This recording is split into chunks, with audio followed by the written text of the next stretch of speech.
A first carry now for Adrian Peterson.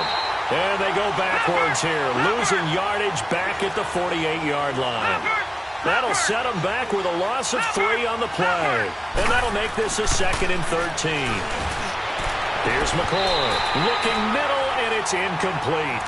Anytime a defense can sit back in a zone like that, it tends to create a lot of congestion in the middle of the field. Makes it very hard to slot one in. Looked like I-4 at rush hour in your hometown of Orlando, Florida. An absolute mess. An incomplete pass on that last play, and that means they'll need to come up with something here on 3rd down. Let's go! Off the play fake, McCoy. He's going to fire one deep over the middle, and he couldn't hang on to it through the contact. Incomplete. Well, that certainly looked like something that they discussed all week in practice getting ready for this one. Take the big shot right out of the gate. At worst, you'll open up the defense a little bit, loosen them up, have them back on their heels. So on 4th down, the Redskins will call on Tressway to punt it away. Back deep, the dangerous Tyler Lockett. And that is much too long. That's into the end zone for a touchback.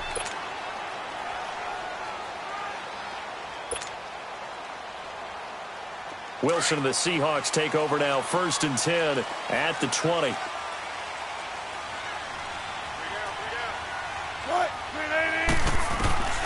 From the shotgun, Wilson. And this is caught off a deflection. And down he'll go at the 25. 5 yards on the catch there, brings up 2nd down. Sometimes luck is all you need. That was not even the intended receiver on that play. Well, Johnny on the spot, though. Yeah, and it turned into a big play for those guys on offense. They'll take it each and every time. Here's a 2nd and 5 now from the 25.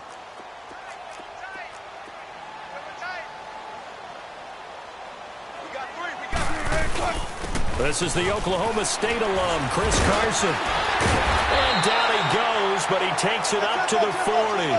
And a nice carry there of 15 yards. And that's a run that'll energize an offensive line. They'll take that one all day long. Fundamental breakdown by the defense. You've got to be able to make plays on the edge. And he'll be taken down, but not before he gets into enemy territory. Another nice gain, 13 yards that time, and another 1st down. They run it with Carson. And he's corralled, but not before getting it inside the 35. And now we're going to get a timeout called by the Redskin defense. They'll have 2 remaining as we step aside here in this 1st quarter. From the 34 now, here's 1st and 10.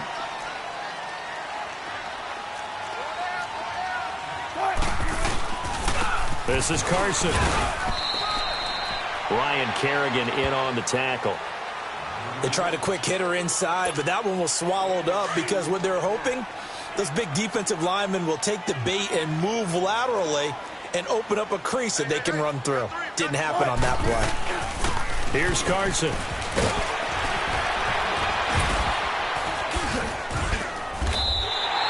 That one goes for 13 yards, and it moves the sticks.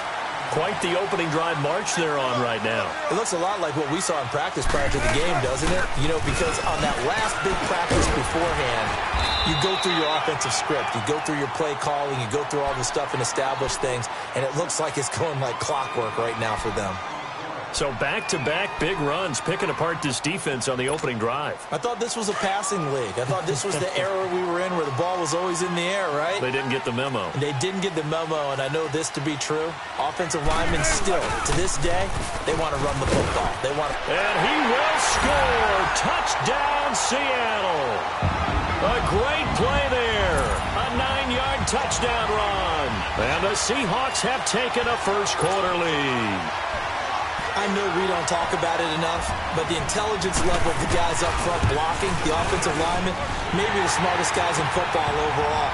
Add in a little bit of athleticism and a whole lot of toughness, you got a lot to deal with, don't you? That's why the guys in the backfield get them really nice Christmas gifts, right? If they're smart, they do. And this will be a touchback as that sails over the end line. So out now come the Redskins. And hoping to do better than they did their last possession when they punted the football. Appeal to the vanity of your offensive line. Tell them that they control your fate. Leverage guys. Win the line of scrimmage. If you do that, you start to win first down. You win second down. And guess what? You start accumulating first downs. And that's what they need in order to not punt the ball again. They start the drive with Peterson. And he'll work his way across the 30 to the 32. It's a 7-yard carry to set them up with a 2nd and 3. Peterson, Charles, at age 33, I think when he signed with the Redskins, people were wondering what would this season be like. Well, it started off pretty good. Yeah, and you remember the reason why they're asking that question. Age 33. Last season didn't end very well in Arizona. Had some good games, but was hurt down the stretch. Didn't have those games again.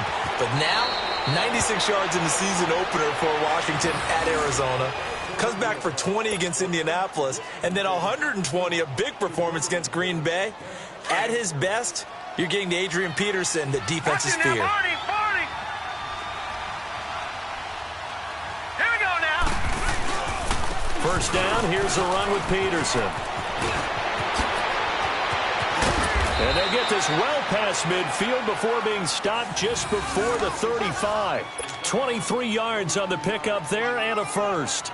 If you're an Adrian Peterson fan, that's the sign that you want to see right there on the other end. They got to learn to get him down, or this could be a long one. And it's also the sign that his team wanted to see. Him making that type of a run, having a force and an impact on the game that early, that really demoralizes the defense because they realize it could be a long game trying to get him on the ground. But we just saw a great example of what we talked about with his coach prior to the game. He's definitely one of the better linebackers at reading a play and flowing to make the stop before it turns into something big.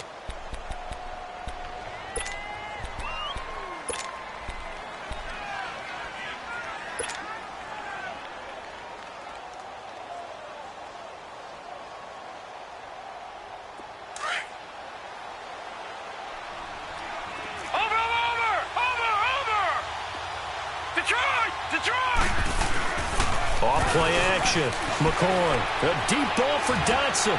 And this is taken in at the 5. And that one results in 35 yards. Well, there's simply no sense in wasting a great catch like that on a short gain. Get downfield like you just did there and use it up that way. No dink and dunk.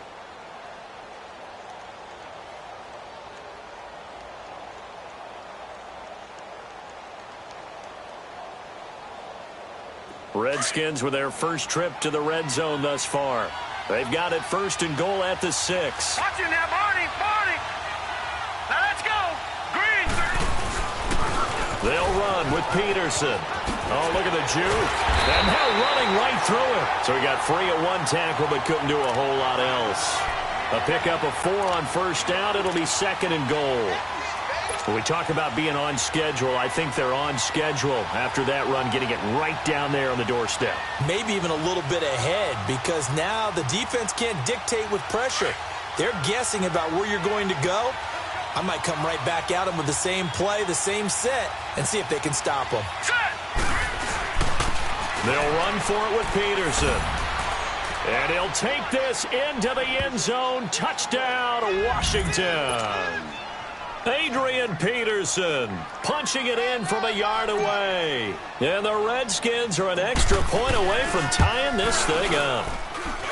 Hopkins with the extra point, and we are tied at 7.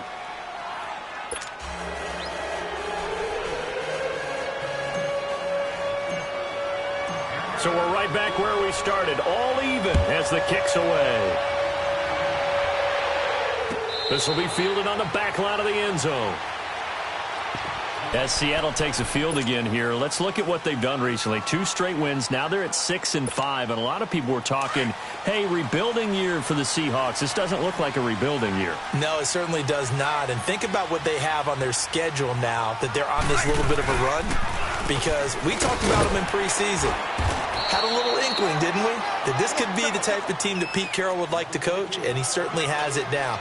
Down the stretch, 4 of the last 5 games at home, 2 games against San Francisco, 1 against Arizona, and they also get Minnesota and Kansas City at home in primetime games. And there's one thing we know. Russell Wilson is a primetime quarterback. Got to like Seattle's chances down the stretch. Yeah, you had their game last week, that win over Carolina. You were glowing when talking about their quarterback, Russell Wilson. All they've talked about is getting back to running the football, and they've done that pretty darn well. But when it's all said and done, everything flows through number 3. And he made the game-winning plays at Carolina, and I expect him to do the same as the season concludes. And he'll be taken down, but not before he works it past the 50. We'll give him 10 yards on that one, and that'll earn him a fresh set of downs. Now it's Carson, and able to push his way forward here for a good little gain. It's a 6-yard pickup, and it gets him to 2nd and 4.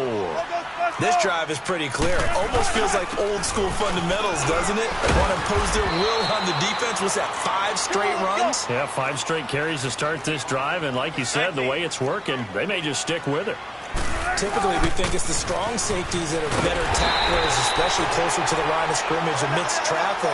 But in this case, how about the free safety coming up and making the big-time play? And they pick up the first down there with a gain. And hit behind the line. He lost the football. It's loose.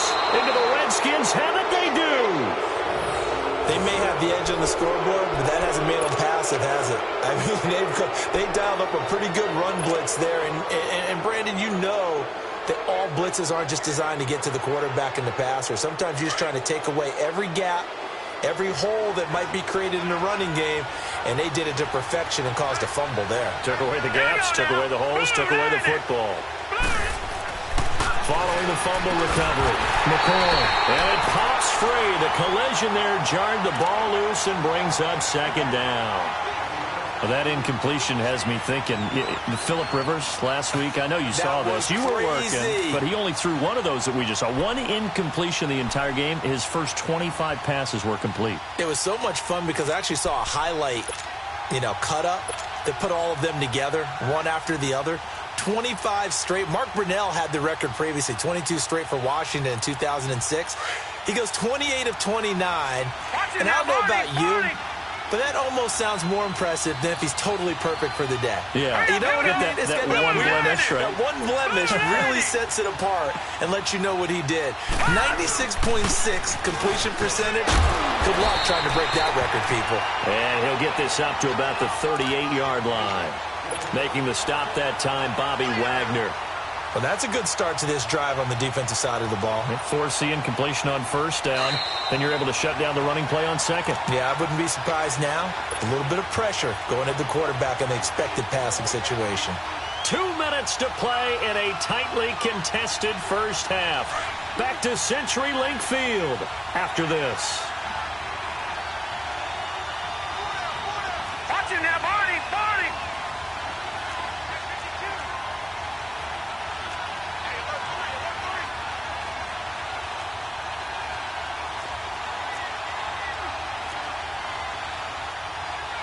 Leopard, Leopard.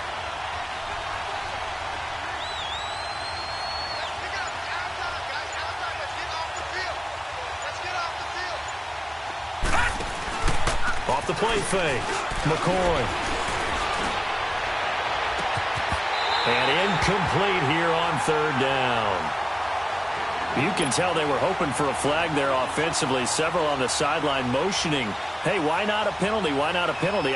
What did you see? Yeah, I think you've got to let them play, and the officials are instructed. If there's contact coming from both sides, no flag. Let them fight it out. And forces 4th down. And this will hit just beyond the goal line as it's into the end zone for a touchback.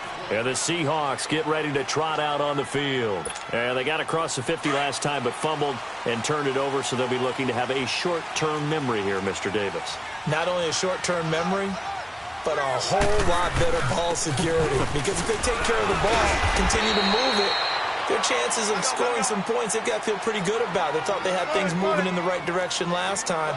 Fumbles, they don't just affect you on offense, they affect your overall team because now your defense has to make that stand up. And he'll get it up to the 33-yard line.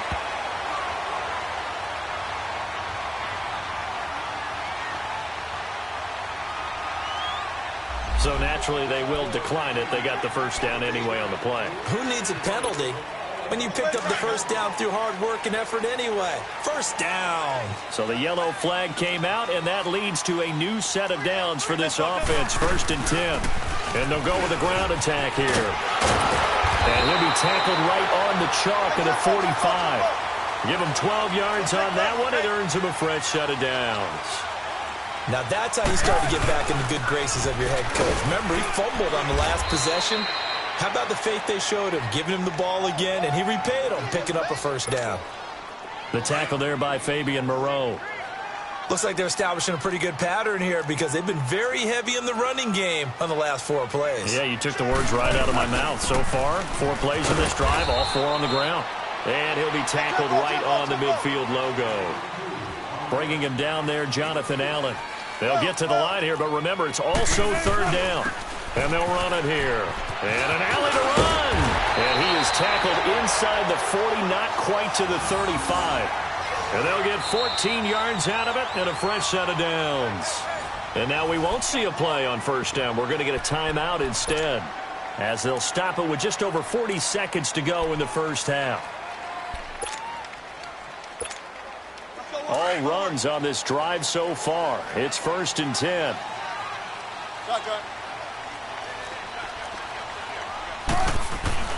Now Wilson on 1st down. Forced out to his left. Finding a safety valve here. That's complete. It'll be a gain of 6, and it'll be a 2nd down. He was out there waving his arms, and when you got a quarterback out of the pocket looking for any help, I guess waving the arms is helpful. It certainly is, because you got to get his attention, because now you're in scramble drill. So everyone's adjusting their routes, finding open space, and he found the right spot for the completion. And he'll fall forward to the 29-yard line. Just a yard on the pickup there, and it'll leave him with a 3rd and 3. Now it's Wilson.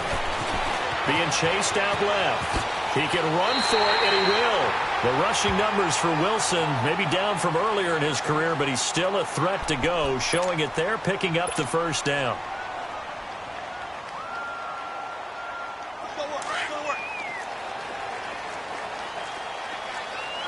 Let's go 14. Let's go 14. From the red zone now, here's Wilson on 1st down. That'll be incomplete as the clock will stop with 14 seconds remaining. He was going for the tight end, Nick Vanette, and that'll bring up 2nd down.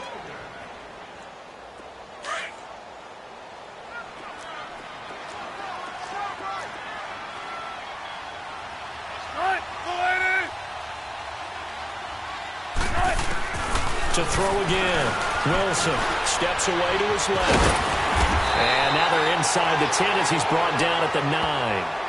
Now a timeout. 7 seconds left in the 1st half.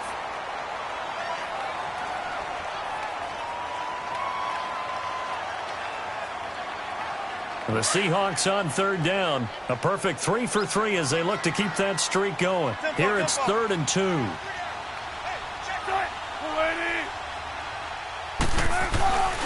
Now it's Wilson. End zone caught. Touchdown, Seattle. Nick Vanette in the final seconds of the 1st half. And the Seahawks are able to strike for 6. That's one of the better examples of clock management I've seen. Whittled it all the way down just about and still put the ball in the end zone. Well, just a methodical drive and something really to take into the lockers here. Janikowski adds the extra point, and that makes the score 14-7. Out to kick is Janikowski.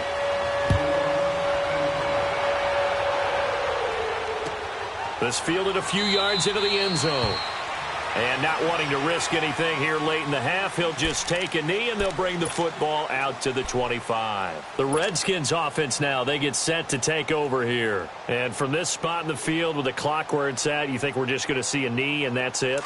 And I think in this situation, that's the proper play. But we do know there's some risk takers out there that may want to take one more shot before the clock runs out. A final shot before break. McCoy, there's a screen to Powell. And he'll get to the 29-yard line, brought down there. That's it for the 1st half. 2 more quarters to go. We'll have plenty more to see after the break. Okay, Coach, appreciate it. A 1-touchdown game here as we get set to resume play in the 2nd half. The Seahawks with the advantage, and they get the football first as the second half is underway. This is fielded a couple yards deep. And he'll be brought down at the 23, make it the 24-yard line.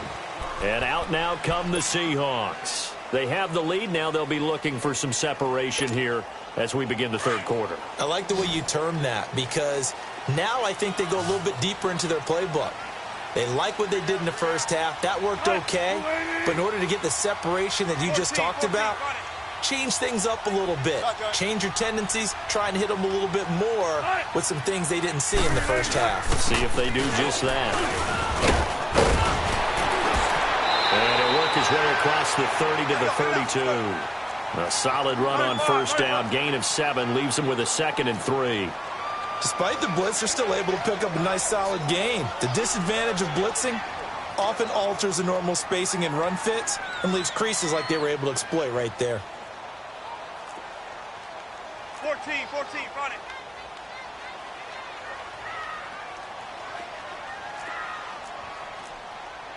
Bang out, bam.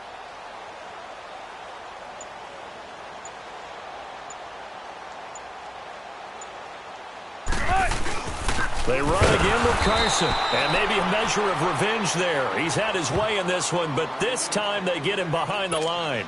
It'll be a loss of a yard, and that'll make it 3rd down.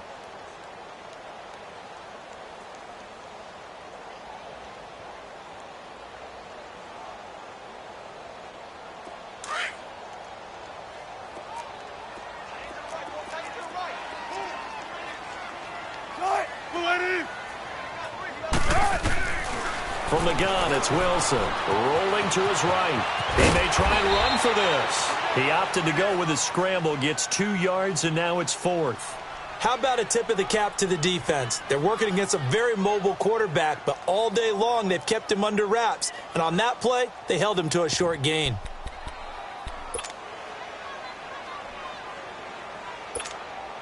And how about this one now? In their own territory, a gutsy call. They're going to go for this on 4th and a yard.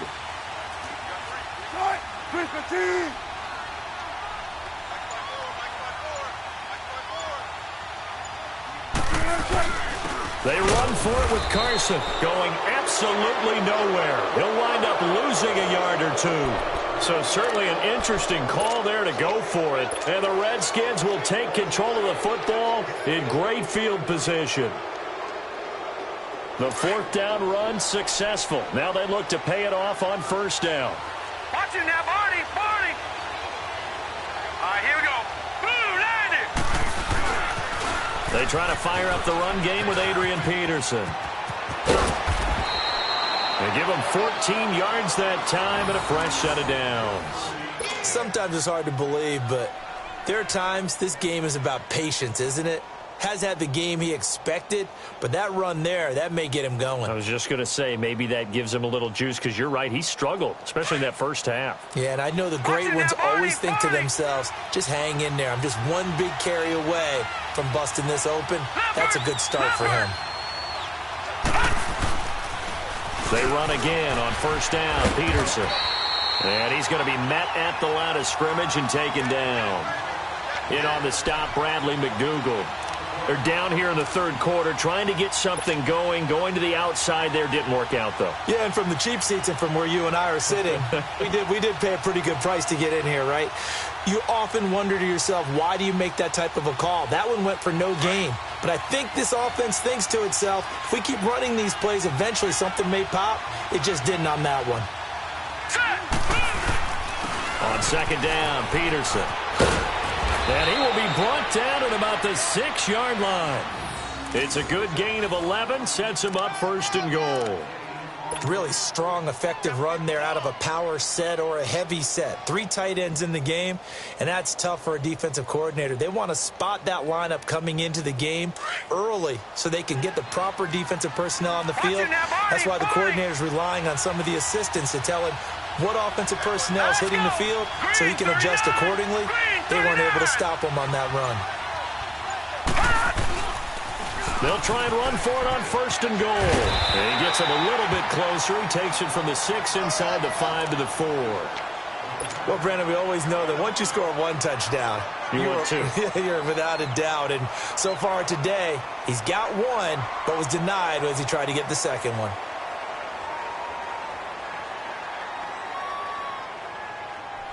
Second and goal from inside the 5.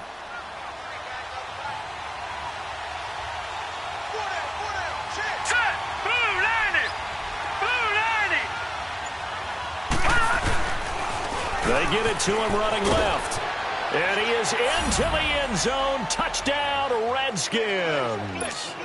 Adrian Peterson, his second touchdown of the afternoon. And the Redskins are an extra point away from tying this thing up.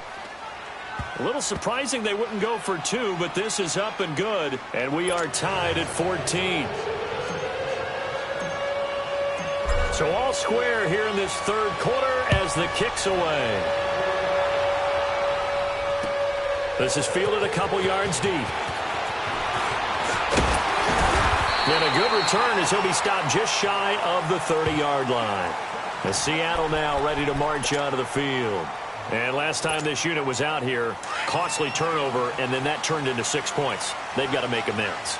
And how many times have we sat in meetings with coaches and they use the term complementary football? Offense take care of the defense, defense take care of the offense. That didn't happen on the last possession. This is a chance for them to pick themselves back up and help their team. Yeah, we'll see if they can recoup and recover. The drive starting with a first down, 11 yards on that pickup. I know most of the time when the ball's in the air, you're thinking wide receiver, tight end, but running backs, they can be a big part of any passing offense nowadays. Buying time to his left. And to the 42-yard line here and brought down there. Well, we looked at each other right when he flinched. We knew that that flag was coming. Yeah, offsides, easy call, mark off the 5, and keep it moving. Now they'll try to take advantage of that offsides call. Here's 1st and 5. Here's Wilson. Dancing to his left. He's going to be out of bounds on what's going to wind up being the final play of quarter number 3.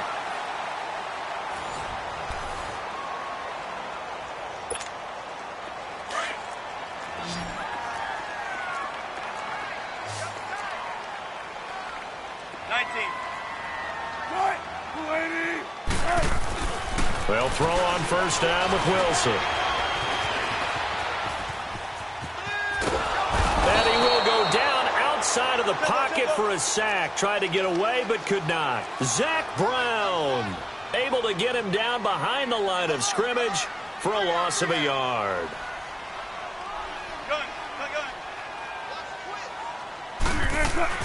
On second down, here's Wilson. And incomplete there. A nice hit. Jars the ball free and brings up third down. We've seen good cover skills on display throughout this game, really from both teams. And there's another nice example there of them making it difficult to complete a pass. And the Seahawks on third down. They've been near perfect. 4 for 5 to this point. This is 3rd and 11. Tempo. Now Wilson. And this is going to be intercepted. Picked off at the 35. And he'll take this across midfield and inside the 45. So how about that for a momentum switch? We're in the 4th quarter and it's a tie game. You've got to take care of the football here. Now their opportunity to take the lead right out the window, and everything is flipped in the other direction. Watch it now, Barney. Hurry up, here we go. Throwing on first down. McCoy. Now they go screen. It's complete. And he'll be brought down, it looks like right at the 40. They'll get 4 there out of the screen, and it's second down.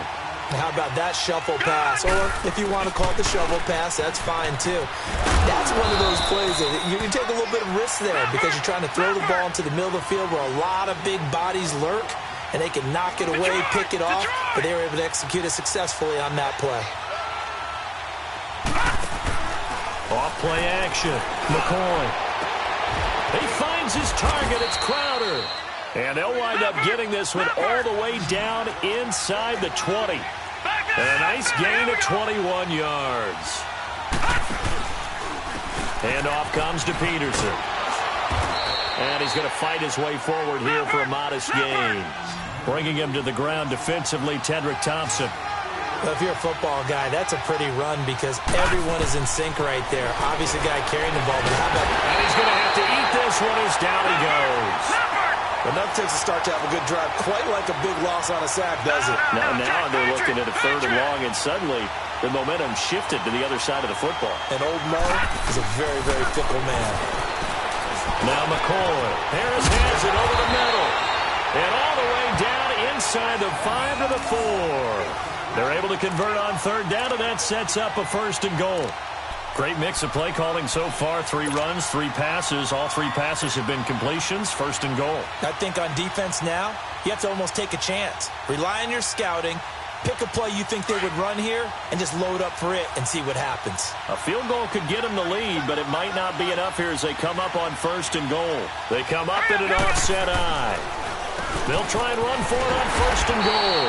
And he will push his way forward down to about the 3-yard line. Only a yard that time, 2nd and goal. That didn't just feel like good defense there. That felt like pride, didn't it? He's already gotten into the end zone twice trying to get there. And he will score. Touchdown, Washington. Colt McCoy, a 3-yard touchdown run. And the Redskins are going to take the lead. Here's Hopkins now for the extra point.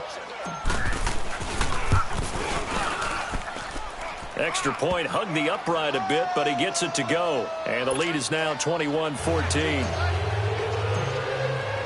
Here's Hopkins now out to kick it away. This will be taken to the back of the end zone. And they'll put up the stop sign there as his guys will get it at the 25. The Seahawks offense now, they get set to go back to work. And following the interception, just any interception, are you a little bit more cautious when you start that next drive, or no, you just throw that out the window? I think you are. I don't think that there's any way you can run back out there and go, totally didn't affect me. Let's just go ahead and be loose with the football again. You're going to take care of it, but you have to be careful about being too cautious because now you can't run any offense at all. Still want to attack. We'll see how they attack him here. And they'll try the ground game here with the running back. And he slips up past the 45 before being tackled. They give him 13 yards there on the play and a fresh set of downs. Time for a break. We're back to see what happens after this. So signs of life in what's been a dormant offense in this second half. Here's 1st and 10.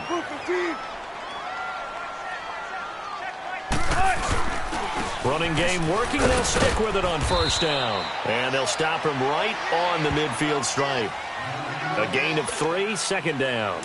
What's the old expression, 3 yards in a cloud of dust? In this case, it's dust-covered pellets. It's no longer that old grass that we used to play on, right, and chew it up.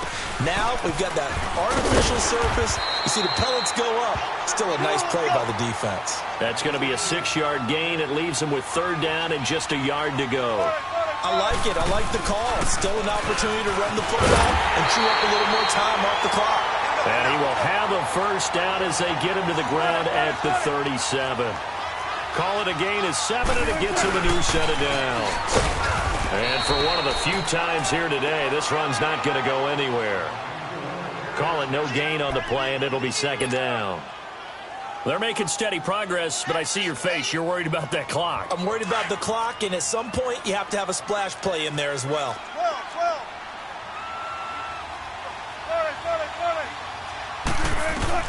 He's back to throw. And he's got the hook up to Moore. And he works it past the 30, almost to the 25. Give him 10 yards there as this offense is on a roll. This drive continues to plunge forward. They'll look to throw. Stepping up, he's going to keep it. Another nice gain, 13 yards that time, and another 1st down. Now whistles come in. We're going to get a timeout here by the offense. As the clock will stop with 35 seconds left to go. The drive continues as they search for a tying touchdown. Here's 1st and 10. He'll look to throw. Throwing over the middle, but it's incomplete.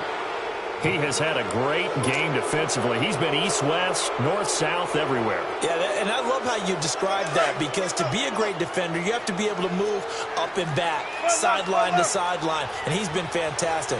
Reminds me of a young Charles Davis when he was playing Madden. Absolutely. Oh, now I thought you were going on the field, but okay, I see you. Forced out to his left. The improv act there, good for 9, and now they'll be looking at a 3rd and short, 3rd and 1. And now prior to this 3rd and 1, we're going to get a timeout here, as they'll stop the clock with 24 seconds to go in the game. The Seahawks on 3rd down. They've been very good, 5 for 7 thus far. They need just a yard here. It's 3rd and 1.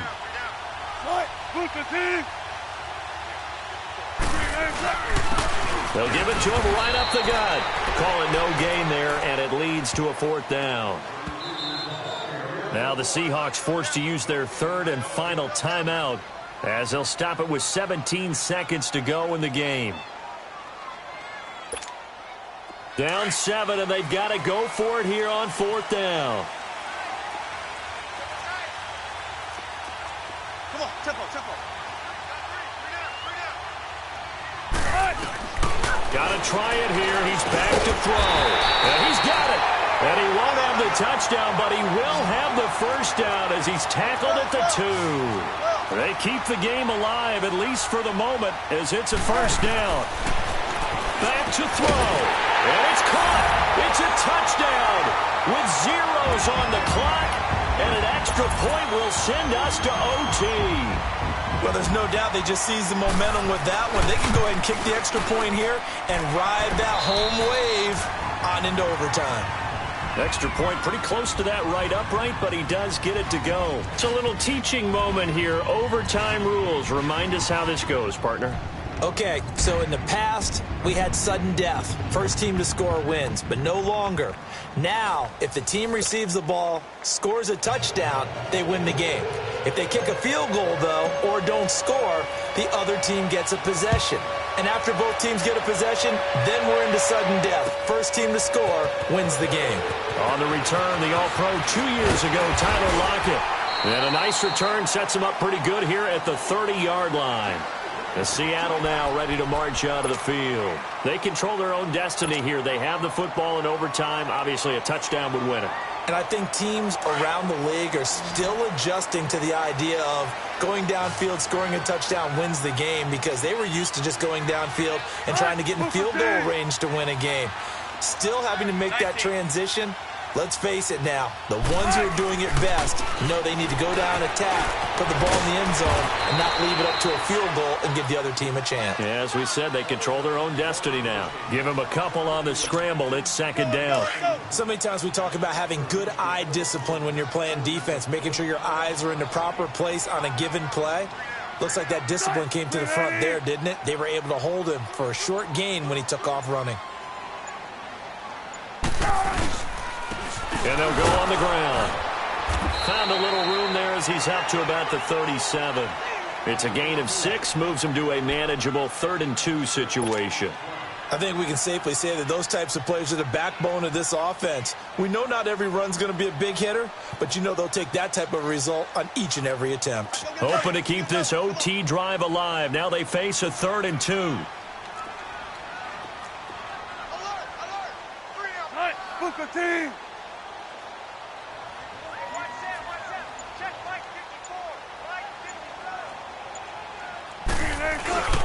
They stay on the ground. Again, it's Carson. And he is going to lose yardage here. Losing 2 yards that time, and now it's 4th down. The temptation to go for it probably there. Always is, especially in overtime. Got to punt it, though. I think you're right. I think that you absolutely have to punt it away and trust your defense, especially play a little field position here. But you're so right about the temptation. Another way to satisfy that, though, line up in punt formation and fake it. That's another way to get it done. And here come the Redskins now. Their defense did its job, got the stop. All they need is 3, and this is over. Couldn't have done much else other than score themselves and end it. But they turned it back over to them, and now all they need is a field goal to win the game. Excellent job by the defense. Can the offense finish things off? Now part 1 is done, now part 2. It's a loss of 2 there, bringing up 2nd down.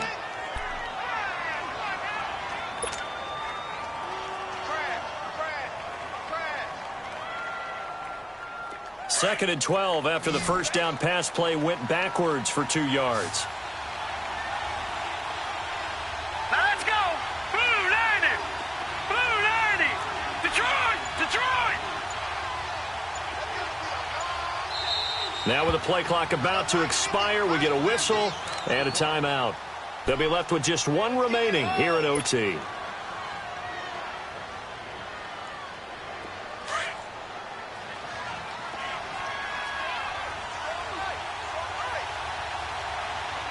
Set. Green 39. Green 39. To throw on 2nd down. McCoy over the middle, complete. That's Harris. And this one will go to the 28-yard line. They'll wind up getting 10 back as that sets them up for 3rd down. This being their 2nd opportunity in overtime, 3rd overall drive. See if they can settle into a rhythm. And that's what you're looking for. Get a few first downs, move the ball downfield, have some confidence, get yourself in a spot where you can at least kick a field goal to win it. But I tell you this, if I'm the play caller, I'm looking at that part of my sheet that says playmakers. Get the ball in their hands. It's a critical situation. Now's their time. And nothing doing. He's immediately taken down at the line of scrimmage. No gain on the play. It'll be 2nd down. Gone, gone. Gone, gone. Over, over, over, over. Off the play fake. McCoy. And the Seahawk defense gets to him, and they bring him down. And now the Seahawks are going to call another timeout. They'll be down to just one remaining as we step aside here in overtime.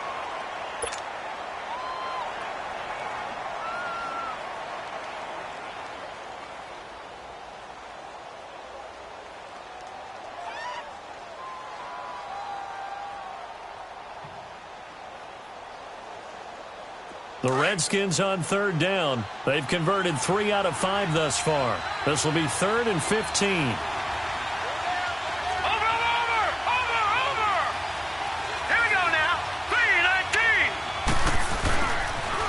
Another tote for the workhorse here this afternoon, Peterson. And he will lose yardage back to the 34-yard line. And a loss of 3 to bring up 4th. Now the offense will burn their 3rd and final timeout. It'll be their 2nd and final timeout, remember, here in overtime. We'll be back. Here's Tressway now. On for a very important punt here in overtime. He gets this one away, and boy, it's another boomer. Officially, that'll go as a 52-yard punt. Not too shabby. And it'll be Seahawk football as they take over deep in their own territory. Here come the Seahawks now, set to take over on offense. Neither team scored yet. Now we go to sudden death. Next points win this game. How about the tension right now? It is ratcheted up, isn't it? I mean, now whatever happens, points are scored, that's your ball game. Can't wait to see the defense now. Do they get a little more aggressive in order to not let the team just drive the ball easily down the field? Got to be careful, though, right? Yeah, if you're too aggressive, you just give up something easy and cheap.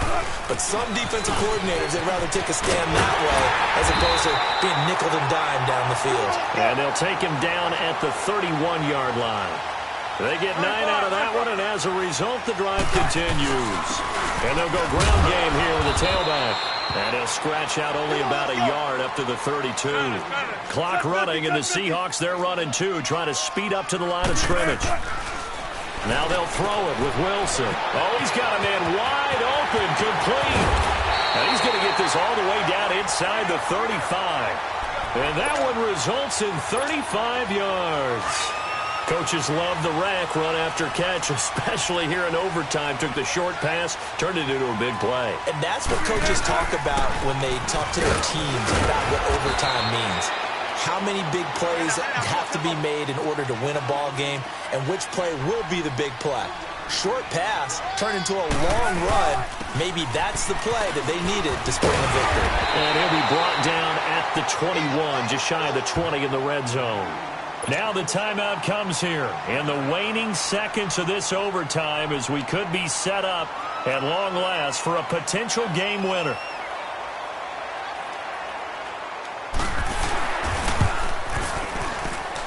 And he got it. The kick is good in overtime. split the uprights. And that one was relatively easy to see. I noticed that from up here. Yeah, it doesn't take a whole lot, does it? Sometimes you get multiples. What I always love on these offsides is when each side points at the other. Hey, you did it. No, you did it. They deciphered that one correctly. Well, we thought this game would be a good one. It did not disappoint into overtime, and it took the field goal to win it. And we always pay lip service to how important it is to play defense. And usually we focus on the big offensive pyrotechnics, right? But in this case, they got the ball back on defense, gave themselves a chance, and they capitalized on it with a victory. And I don't care what distance that field goal's from in overtime. The knees are always knocking, but he pushed it through. Not only that, think about your snapper, your holder. A lot of nerves for them, too, because they have to do their job in order to give him one last chance to put a foot to it.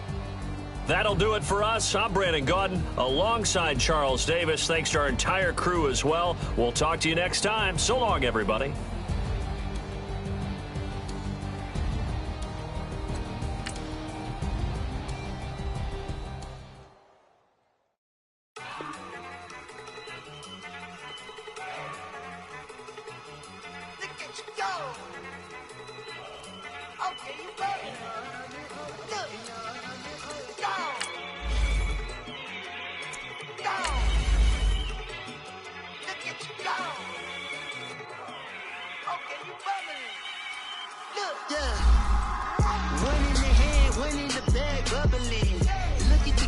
Look at the cash coming in. Come get your man, Slim Booger bugging me. Just need a bag, quit all that jaw jackery. Don't even be that, I don't want none of it. He's mad about it, had enough of it. Whoa, watch what you saying, how that poppin' and shaking. Got me is a laser, my posse deep and I raiding. We act a fool for the paper, had a dream and I made it. El Camino on Dayton's, bitches guess over baby. Put the bread on me, bet on my bacon. Big and flat in the bacon, I might just roll out today. I might just roll out to Vegas, head back to my old ways. Cop a roof for all day. Look at me, baby. Look at me, baby. Don't I look like a million? I'm about to clean out the safe. Don't I look like somebody that just be bodying everything? All that talking is great, but I don't be talking. I air it out. All the problems have gotten easy to bury. I'd rather kiss on my. I've been broke way longer than I've been rich, so until it levels out, I'ma take mama to the Marriott. Took me so long to get it, gonna spread it out. Let them know all about me when I'm dead and gone. One in the hand, one in the bag, bubbling. One in the hand, one in the bag, bubbling. Look at the cash, look at the cash, bubbling. Look at the cash, bubbling. One in the hand, one in the hand, one in the hand, one in the bag, bubbling. Look at the cash, look at the cash, bubbling. Look at the cash, bubbling. I'm gonna need all the fries you can give me, all the hot sauce, all the pie you can give me. Better be all or nothing, don't have me in the middle. You better be all you can.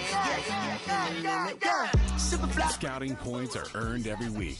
Use all your points, as a portion of the remaining points will be lost when you advance the week. It's hard to run the Gucci slides. That bet you say you didn't never. I'm a step no. Jackie Chan, no travel. Can't clean it with the beat. Dripping from the. No, Lord, not me. I can never be the one you want to stuff for. Money, that machine. They fell down my stove. R.I.P. the times that I was broke. Acting like a 9/11 folks. Matt back, liquor clean. Dead presses in and I'm a local. Cooking up canard. Waiting for the antidote. Running out of time. Patience thinner than a pantyhose. Over here and empty your pockets. I don't do that. In my prison, you do what I tell you to. Get over here.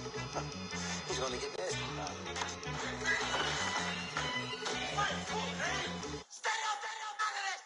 One in the hand, one in the bag, bubbling. One in the hand, one in the bag, bubbling. Look at the cash, look at the cash, bubbling. Look at the cash, bubbling. One in the hand, one in the hand, one in the hand, one in the bag, bubbling. Hello again, everybody. It is the coach. You're tuned in to Madden Night. We're about 40 miles south of Candlestick Point as we welcome you inside Levi's Stadium in Santa Clara. Coming up, we've got what should prove to be a good one between the Denver Broncos and the San Francisco 49ers. This will be fielded on the back line of the end zone.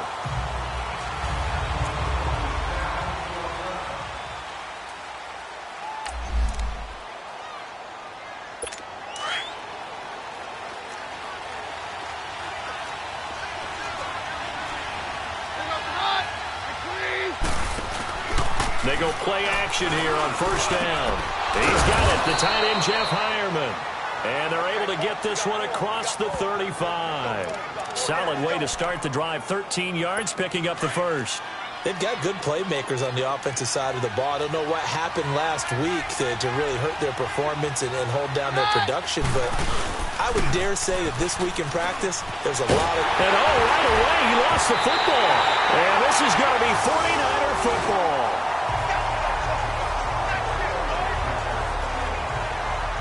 The pocket collapsed around him. I know we talk about it a lot, but a QB has to have that sixth sense, doesn't he? He really does, and I know of one team at one point was training their quarterback with that time frame, and anytime he didn't get rid of the ball within the right amount of time, they would blow a horn or blow a whistle to show him this is what that time is, just what you're talking about, training him to understand this is the amount you have. Looking for a Garcon, he's got him. Touchdown 49ers. Pierre Garcon, his sixth touchdown of the season. And the Niners have taken the early lead. But what a quick turnaround there. They get the football. Next play, boom, touchdown. I've been in a situation before where a turnover occurs, and if you're over on the bench with your defensive mate and you talk about what to do on your next series, and all of a sudden you hear sudden change, you've got to get out on the field and defend right away. Not everyone is mentally prepared to go. Is that what is yelled on the sidelines a lot of times? That, among other things. Maybe some words we can't share here. Yeah, we'll just keep this one PG. FCC violation. No doubt. Gold with the extra point, and that makes the score 7-0. The punter Pinion now to kick this one away.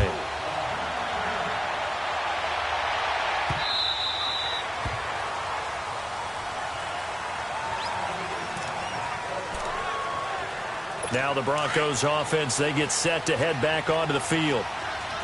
And last time, not only the turnover, but that turned into 6 points. They got to make up for that here.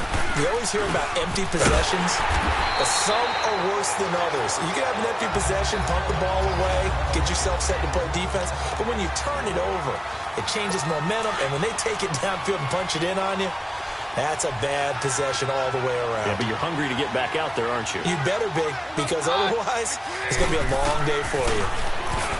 Throwing now is Keenum.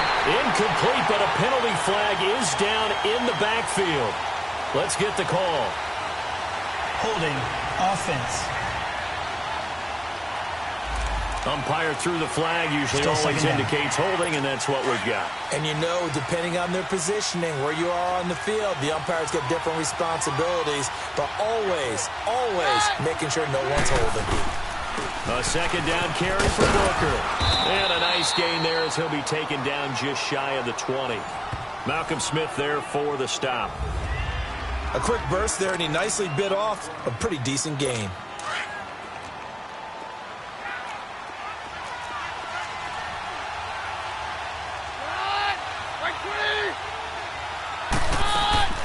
Third and long. It's Keenum. Left side here to Sanders. And down he'll go at the 25. The completion good for only 6, and that'll bring up 4th. I think defensively you're okay with that. Here in the first quarter, he's going to get some catches, but they rallied to him quickly. And that's what you count on, and I like what you just said. First quarter, can you do it all game long? They catch it, you tackle them, they go down on the spot. Because when you're able to do that, you don't give up big chunks of yardage after the catch, now you put the offense in a position where every series they have to work hard to pick up first downs, and you tend to stall them out when you do that. The 49er offense, they're coming back out onto the field, and we're going to give you a look at the playoff picture now into the weekend in the NFC. And I tell you, 4 weeks still to go, and everything is wide open, and it's fun. And I know we always talk about, well, if the playoffs were to begin today, and then we kind of go, okay, but they're not. Let's see how it plays out. Wouldn't it be fun to play with this playoff lineup right now? Because to me, just about anyone can win this whole thing out of this grouping we currently have. And by the time we get there, it may look entirely different. Throwing now is Garoppolo. Over the middle to Garcon. And he takes this one down almost all the way to the 30. A very solid gain of 27.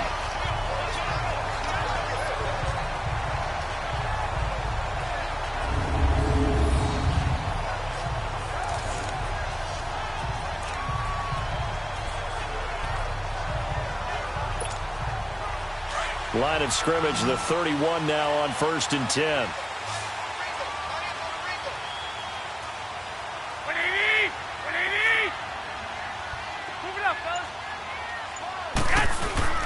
Garoppolo now, first down throw. Airing it deep for Garcon. And incomplete, he dropped it in the end zone. Well, you've got a receiver here who's got 1 touchdown already in this first quarter, and they were trying to double his pleasure there, wanting to continue to go to the guys already gotten into the end zone. But good coverage to make sure that this time it fell incomplete. Now it's the Florida Atlantic alum. This is Alfred Morris. Just a couple there on the second down run. Now they're staring at a 3rd and 8 situation.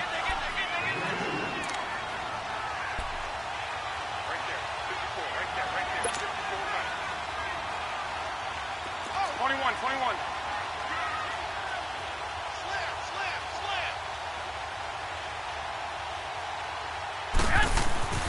Garoppolo looks to throw. Oh, it's a screen pass. That's complete. And he'll go down here right around the 23-yard line. Well, the screen gets 7, but it's not enough, and it'll be 4th down.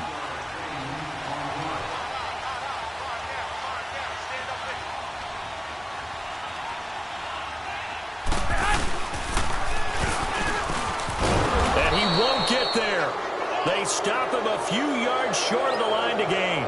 Kyle Shanahan, an offensive mind, but his guys stopped up short. And the Broncos will take over on downs. And defensively, they were ready for that, a full-on blitz on 4th down, and they stop him short of the marker. Oh, someone's got to feel really good about that, and that's the defensive coordinator. He dialed up a great run blitz defense, and they hit it just right. Stack that thing up. They're going to feel awesome going to the bench after that big play.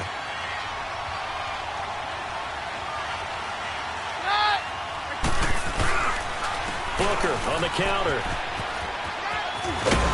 And he powers his way up past the 30. A tackle that time by Akello Witherspoon. All right, Brandon, I know we're in the early going here, but those kind of runs, they're going to open up a world of opportunities for this offense going forward. Keenum on 3rd down. And he'll find Sutton on the right side, complete. First time these two have hooked up this afternoon, and it's a 1st down.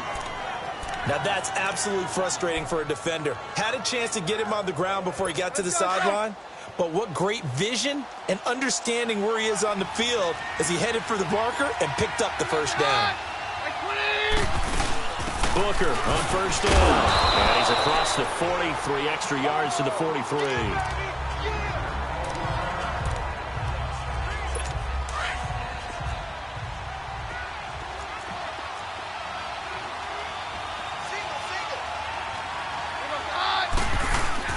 They'll fake the handoff. Now Keenum. Wide open receiver, complete. And they'll get this well past midfield before being stopped just before the 35. And a nice gain of 21 yards. Well, from an offense's perspective, that sure was pretty because the corner route is extremely difficult to defend from my perspective. What we just saw there, is that sort of the evolution of the tight end position? Yeah, I think it is because more and more. Back alongside Charles Davis, I'm Brandon Gaudin. It's Bronco football to begin quarter number 2. And they're on the move here. They've got it 1st and 10.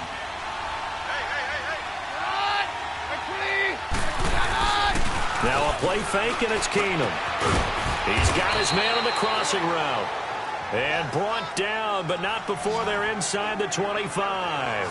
Back-to-back nice gains. That one for 14 yards and another 1st.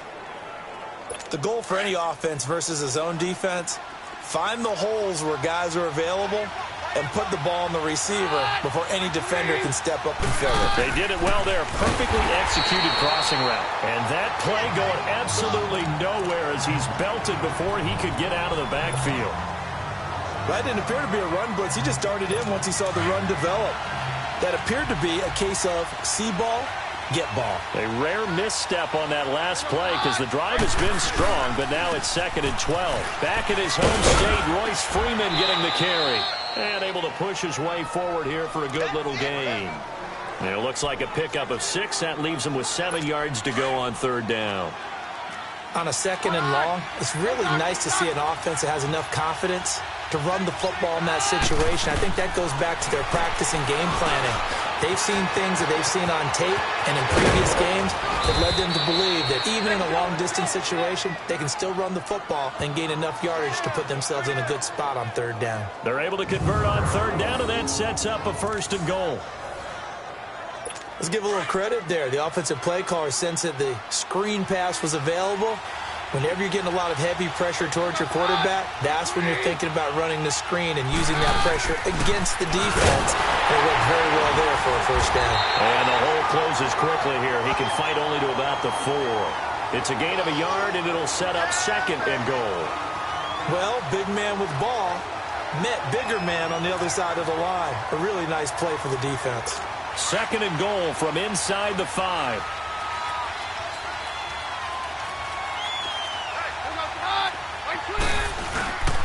They'll give it to him up the middle.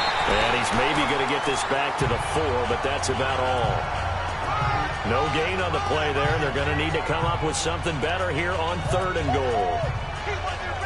2 straight shots on the ground. Now on 3rd, do you go to the air? I think the possibility exists, and if you're doing it, you're probably going play action since you ran it twice. But I often think that 2nd down is the time you go play action and throw the ball. I say commit to the run and think about it. And time finally runs out. He can't get rid of the football, and he's taken down. That's quite a stand there defensively. A huge sack on 3rd down, and that's going to force him into a field goal attempt. So on 4th down, on comes Brandon McManus and the field goal unit for the Broncos.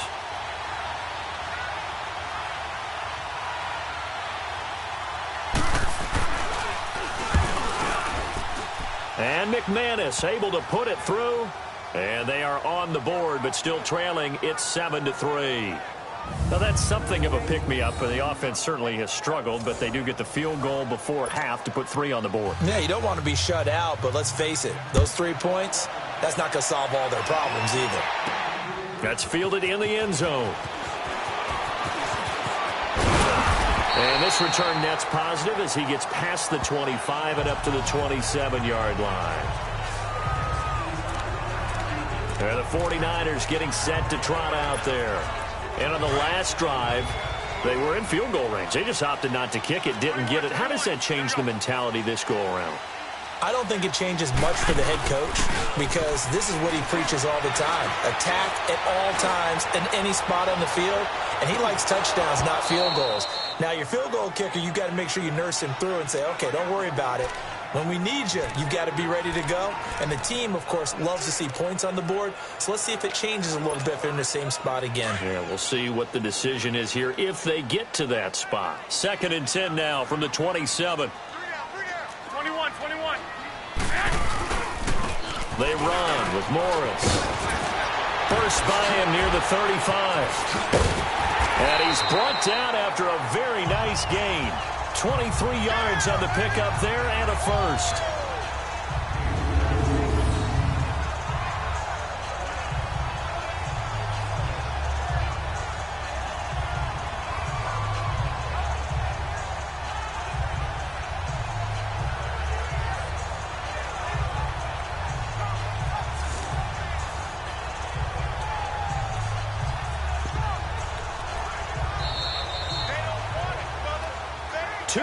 To go here in the first half. Back to the booth right after this.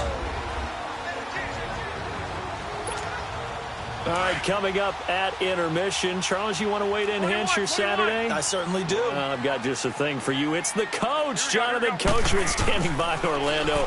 He'll be alongside at half to take us through the weekend in the NFL. This is caught inside the 15. Touchdown, 49ers. With his second touchdown of the game, number 7 on the year. And the 49ers add 6 to their lead. Now, he's having a nice little first half here, partner. And it's a first half that leaves us anticipating what can still come. I mean, 2 touchdowns already here through the second quarter. There could be plenty more before this game is over. Gold to add the extra point.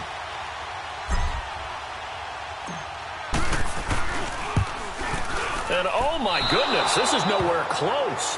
Well to the right and no good.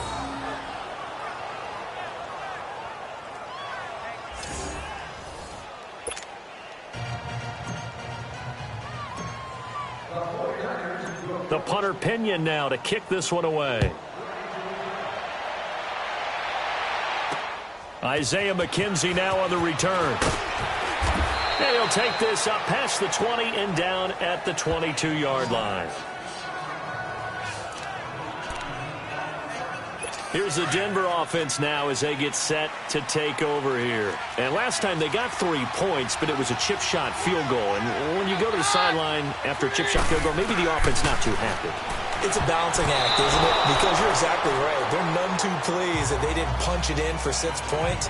But they also have to remember they did put points on the board. 3 points is 3 points. And in this league, you take points when you can get them. Not easily done. But one thing that I've liked defensively is that they've shown them a lot of different looks here in the first half. They've come after them. They've sat back. I think that's what you need to do to keep an offense guessing. And they certainly have kept them on their toes. That's why they haven't had much success on the scoreboard. Looking left sideline, incomplete. It's been my observation there's been a nice variety of play calling defensively. You and I often talk about an offense's ability to keep a defense off balance with what they're doing.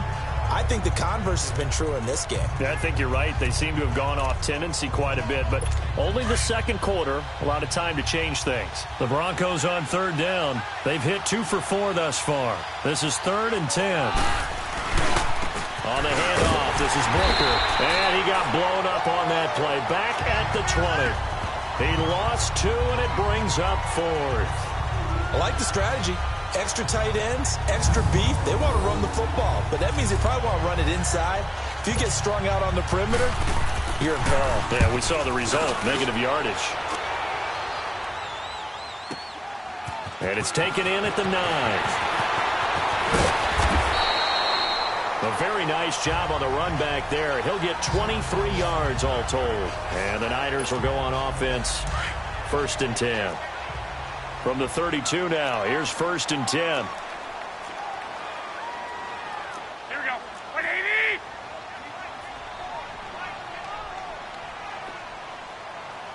Okay, just like that. Now a play fake here on 1st down. Over the middle, and he's got Goodwin complete. And they'll get this well past midfield before being stopped just before the 35. That goes for a gain of 31. Now a play fake. Garoppolo. And this is caught at the 8. Now hold everything here. We're going to get a timeout by the offense as they get it right at the 32nd mark of this first half. 49ers with their first trip to the red zone thus far. They've got a 1st and goal just inside the 5. They come out here in the eye. To throw, it's Garoppolo. He dumps off to Morris. And he's going to take it in. Touchdown, San Francisco. Alfred Morris, his 5th touchdown now on the year. And the 49ers add on to their lead. I heard a coach talk about those late-in-the-half scores, especially ones that give your team a pretty decent cushion. He said those could be the ones that can finish off a squad if you let them. Yeah, they've got the cushion. This half has been theirs.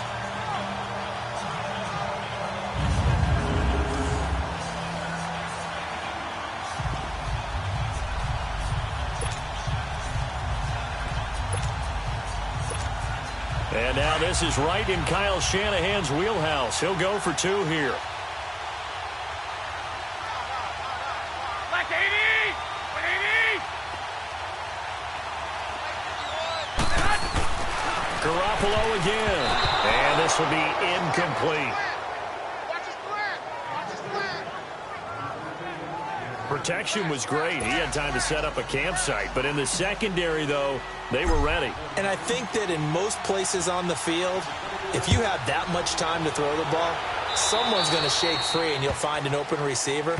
But condensed near the goal line on a 2-point conversion, free kick out of bounds. All that extra, there's not any extra field. So it kind of closes in on them, and that allows you to cover a little bit better.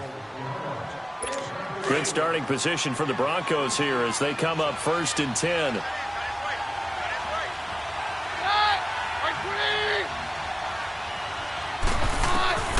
From the gun, it's Keenum. Nowhere to go here. He lost the football. And this is going to be 49er football.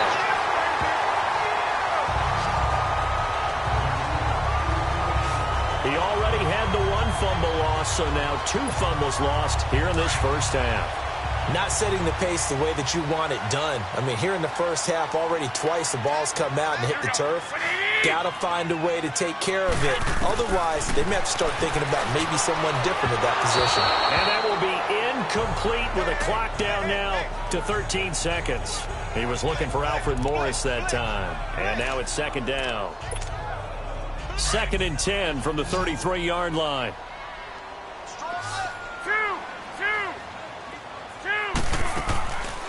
They'll run it now out of the gun. And past the 30 down to about the 27. Now a timeout taken.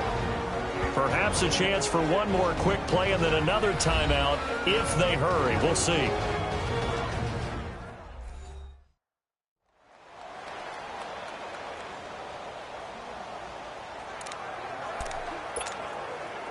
And on 3rd down, a nickel formation here defensively.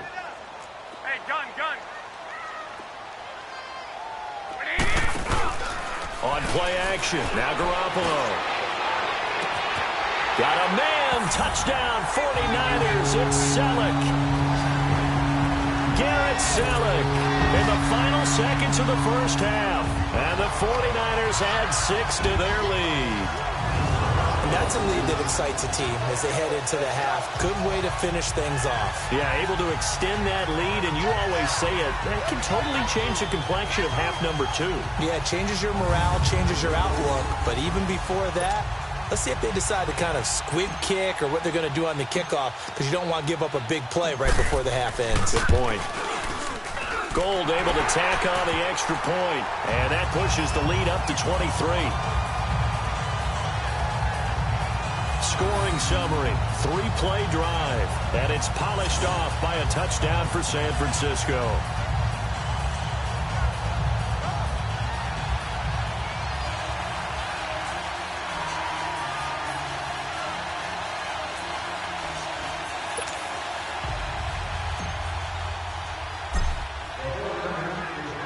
The punter Pinion now to kick this one away.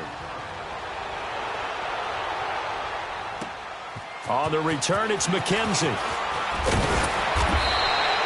So we've come to halftime after a very one-sided beginning to this one. As we'll send you eastward to Orlando. Standing by with that EA Sports halftime report now is Jonathan Coachman. Take it away, Coach.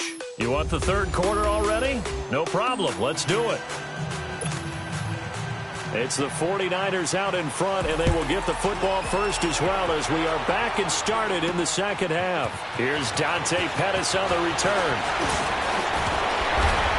And a nice job there as he gets this one up just shy of the 35-yard line at the 34. The 49er offense, they're coming back out onto the field, and we're going to give you a look at the playoff picture now into the weekend in the NFC. Garoppolo going to bring the Niners up here 1st and 10 at the 34. They built a good first half lead. Now they have a chance to add on to it. And what I'm thinking is that the offensive staff spent the entire halftime just working with them on, here's what we think they're going to do to attack us in the 2nd half. Nice first half that we've had, guys, but be prepared for some change-ups. We're going to see them when we kick it off in the 2nd half. See how they handle any adjustments that might be made defensively. I remember a coach telling me a long time ago the difference between playing corner and safety in the NFL. Corner is like the Autobahn. Everybody just flying by, and these corners have been really busy in this game, although they got it done on the last play. On the last play, yes, but there have been some good numbers put up against them offensively. They fake the give. Now Garoppolo looks to throw. Oh, he's got a man wide open, complete. yards before being dropped inside the 40. A very solid gain of 27. Cool under pressure right there, escaping the pocket and finding what I think was not his primary target. And some of these guys are just so comfortable getting outside of the pocket that they'll do it on purpose. It doesn't even need to be a breakdown. They move, and they know it affects the defense, because a lot of times you get lost in coverage in the secondary, and I think you're exactly right. Wasn't his primary target. Found a secondary guy who sprang open, probably because of his movement out of the pocket.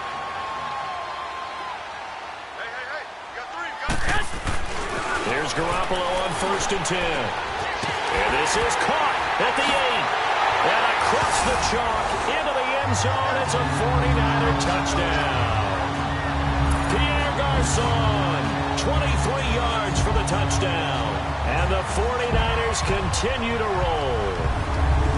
And this is obviously quite a performance. And most of the time when we talk about someone putting a team on their back, I think we're talking about a guy who runs the football. In this case, it's a guy out wide catching it, and he's done exactly that, truly leading his team right now towards victory. 3 touchdown catches. He's been the headliner. Gold with the extra point, and that will extend this big lead. So that drive, 4 plays. And the end result for the 49ers, a touchdown. The punter Pinion now to kick this one away. And this will not be returnable. It's out of the back of the end zone for a touchback. So now a look at the Broncos as they head back out there for their first possession of the second half. They trail offense, first time to touch the ball in quarter 3, and we'll see what they can do. And I can't wait to see. Under a heavy rush, and down he goes. Brandon, if I'm an offensive coordinator and I see an all-out rush like that, I file it away, because I'm going to use their aggressiveness against them as this game goes on. I'm going to hit them with a screen soon.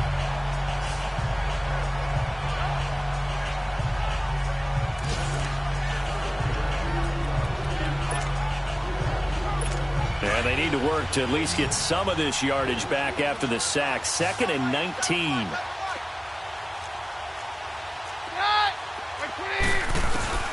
A shotgun snap for Keenum. And on the catch right side, this is Sanders. And they're going to get this beyond the 40 before he's taken down. A good pickup there, 26 yards.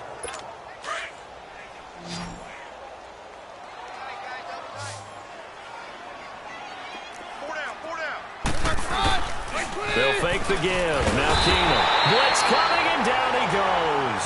The man who wreaked havoc on the Broncos in Super Bowl 48, Malcolm Smith, in there to drop him for his 5th sack of the year. Brandon, I think you understand the type of afternoon this offensive line is having. It is a long one for them. Long for you to spend it with me. Long for them trying to block those guys. They've given up a whole lot of sacks, and the speed and quickness of that defensive line is eating them alive. Protection certainly going to need to be a bit better here on 2nd and 16. Shotgun snap for Keenum. And that's complete to Sanders. And he takes this one down almost all the way to the 30. A very nice pickup of 33 yards. And at this stage, down in the second half, looks like they just wanted to find a way to get it in the hands of their playmaker, and they did. I think you're exactly right. I don't think the coordinator's looking at his play sheet and trying to figure out which play will work well. He's trying to figure out how to get the ball to the playmaker that you just described. Looking down at that sheet, you find people plays, not necessarily X's and O's, and that's exactly what they did there. Chewing up big yardage. Another nice gain there. This one goes for 20. As if he didn't have enough to think about on that route, the comeback route, coming back to the football and catching it, decided to make sure he toe-tapped and kept himself in bounds. And that was spectacular, but on the comeback route, maybe a little easier to deal with the sideline since you've got better vision of it. I think that's a great point, because you should know exactly where you're going and know how much space you have and make sure you get your feet down. But, yeah, coming back to the football, I like it. Good vision. Here's Booker, and they'll lose yardage here. They go backwards to the 13-yard line. That's going to go as a loss of a yard, and it'll be 2nd down. Wasn't that long ago that the NFL guys really didn't adopt much from the college game. But one thing that has crept in there is spreading things out, opening things up, not even just in tempo, but maybe getting better line splits and spreading the field. I think that would be a great strategy right now to try and open things up in the run game.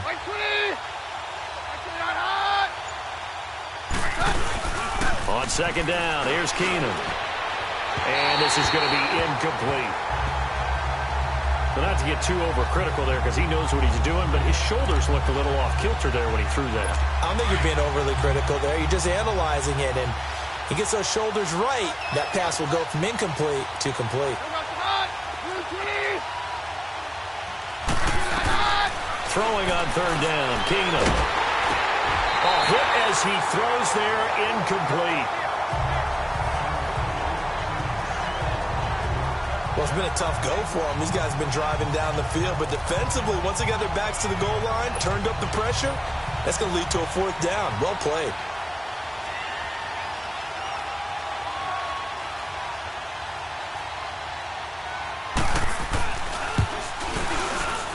And McManus able to put it through, and the drive will wind up yielding 3. I'm kind of surprised by that they kicked the field goal. I guess you get some points, but this deficit third quarter, I don't know. Yeah, I don't either. Yeah, I'm with you on that one. When you're down that much, kicking a field goal, does it feel a little bit maybe waving the white flag and just want to get out of here? Yeah, I think you got to go ahead and try and get some bigger points on the board. And he's all the way up across the 40 and down at the 42-yard line. Great return. Now, that's the kind of return you're looking for. To get to that spot on the field, that allows you to do a lot of things on offense. Yet again, Pierre Garçon and company gearing up to take the field. A monster game so far, third quarter. He is lighting up the stat sheet. And so many times when you see these types of games, you hear about the quarterback, or we talk about the quarterback throwing guys open, putting it in the right spot. How about some credit? This is caught inside the 15. Touchdown, 49ers. Pierre Garçon, 58 yards.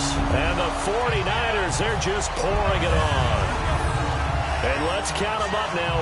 1, 2, 3, 4 touchdown receptions for him in this game.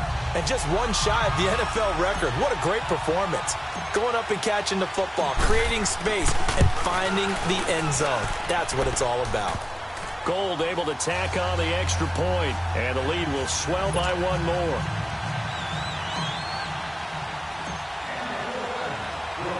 The punter Pinion now to kick this one away. And that'll carry over the back line of the end zone for a touchback. Now this Broncos offensive unit ready to head back out onto the field. And they had 3 points last time, but they didn't want 3 points because they were well within range of scoring a touchdown. We'll see if they can do better now. I'm with you on that one. Let's just go ahead and be frank about the whole thing. The only one happy about the 3-point? The kicker. Exactly. You put it through the post. That's going to help him at contract time. But that offense, they're thinking, let's get in the end zone this time. I don't know if that helped him at contract time. You could have kicked that one through. I don't know about that. Toe bash. I don't know about that. Super toe. A gain of 6 there on first. And boy, they had high praise for this rookie receiver when we asked the coaches about him, didn't they? They certainly did, and obviously they liked his measurables, otherwise they wouldn't have brought him onto the team. Height, weight, speed, all of that. But nowhere to go here. He lost the football. But it looked like, fortunately, the Broncos able to recover.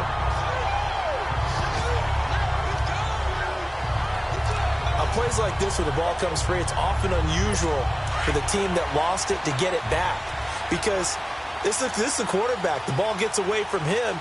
Everyone else is trying to execute what they're supposed to do on offense. They're usually looking in the other direction, downfield, or have moved away from him. In this case, though, a teammate is able to come up with the ball. And this is a blowout so far. Here's Marquette King now as he's on to punt for Denver. He steps into this one, and this is a rocket. And he'll take this in at the 1-yard line. Oh, able to avoid him. A great blocking, nearly sprung in there. 28-yard return. And the offense will take over with a new set of downs. And San Francisco gets set to go here. We find ourselves here in the midst of a one-sided affair. A lot of fill time down the stretch, Mr. Davis. So we could talk about food because that is something that you and I enjoy. We enjoy our time at the table. So maybe the best steakhouses in the city, but in all seriousness, the performances that we've seen this year, we've seen a bunch of great ones, and it's going to be hard to parse who's going to win the MVP. Yeah, it really is. Is it going to be a runner? Is it going to be a thrower? Can a defender finally win it this season? Those are the things that we could probably discuss. And collectively, this is about as dominant of a performance as you could have hoped for on both sides of the football. Might have to put it in Defenders giving chase, but I don't think they're going to get there. Touchdown, 49ers. Alfred Morris with his second TD of the game, his sixth on the year. And the 49ers continue to roll. So another score there. Often you talk about the three phases of the game. Defense, offense, special teams. It's been a clean sweep in this one, hasn't it? It certainly has. They've been pretty dominant throughout this game. And privately, the head coach will add a fourth phase. That's the coaching. And he'll tell the ownership that as he tries to negotiate a new contract off of this win. So they are looking strong here in the fourth quarter. Gold with the extra point, and that will extend this big lead. So 2 plays on that scoring drive. That's how they drew it up. And the long run into the end zone, and what a run it was. The punter Pinion now to kick this one away. On the return, it's McKenzie. And he'll get it up to about the 26-yard line, just across the 25.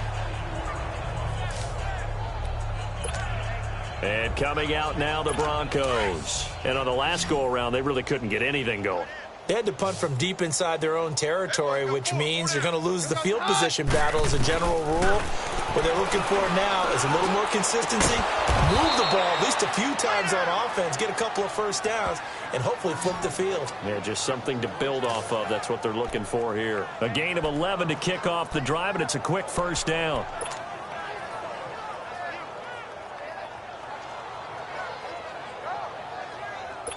Keenum now. A perfect 8 for 8 to start the second half. Not bad. 1st and 10. Out of the gun, Keenum. Nowhere to go here. He lost the football. And this is going to be 49er football. And with that kind of a deficit, you can't afford to make any kind of mistakes. But it's been pretty symptomatic of what we've seen all game with them, isn't it? Down this big in the fourth quarter. You'd say an afternoon to forget, absolutely. After the fumble recovery, it's Garoppolo. Flushed out right. And he'll take it down here just shy of the 15 at the 16-yard line. He'll get 3 yards on the scramble there at 2nd down.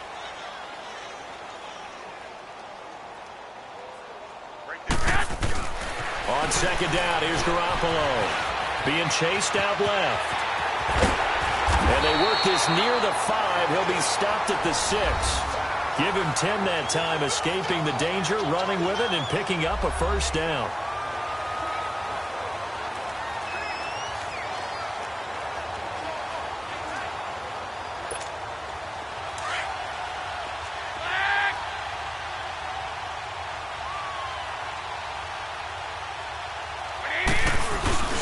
They'll try and run for it on 1st and goal. And he's going to take it in. Touchdown, San Francisco. Alfred Morris, a 6-yard touchdown run. And the Niners take advantage of field position on the turnover to cash this one in. There's no doubt in my mind. And do you hear that? Do you hear the... It's not scales, right? I don't hear scales. Do I actually hear a tune being warbled? I think the fat lady's humming. Yeah, she's doing more than humming. She's belting it out right now. She's going. She's full bore. Yeah, this thing is flat out finished.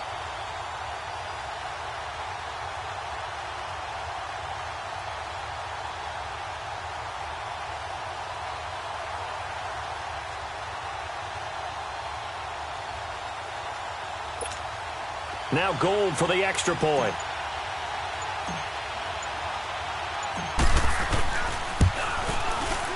Gold able to tack on the extra point, and the lead will swell by 1 more.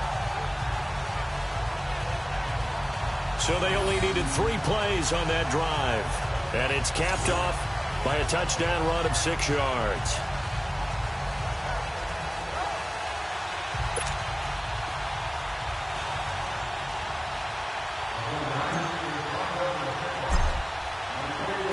The punter Pinion now to kick this one away. And on the return, here comes Adam Jones. And not a bad return here. He gets it out to the 25-yard line. And Denver getting set to take the field. And they had the fumble last time that led to a touchdown. That's a no-no. We'll see what they do here this go-around. A big no-no. Put that in capital letters. Turning it over, the other team takes it down and scores. That can be a deflator for a football team. Now it's up to the offense to get back out on the field and pick things up. You know, they're out there. We'll see if they can pick those things back up.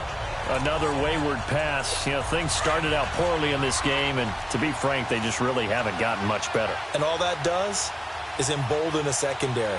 They feel good about what's going on, and they just play better and better. Now Keenum. That'll be caught right side by Hamilton. And he'll get it up to the 33-yard line. 8 yards on the completion, but now they face third down.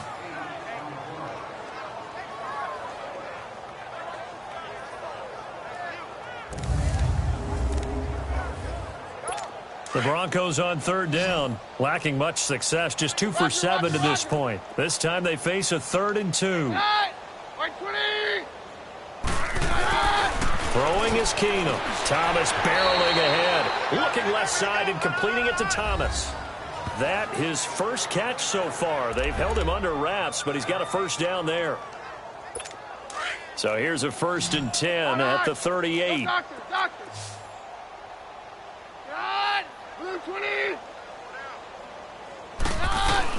On 1st and 10, Keenum throwing the out route incomplete. That's Sutton.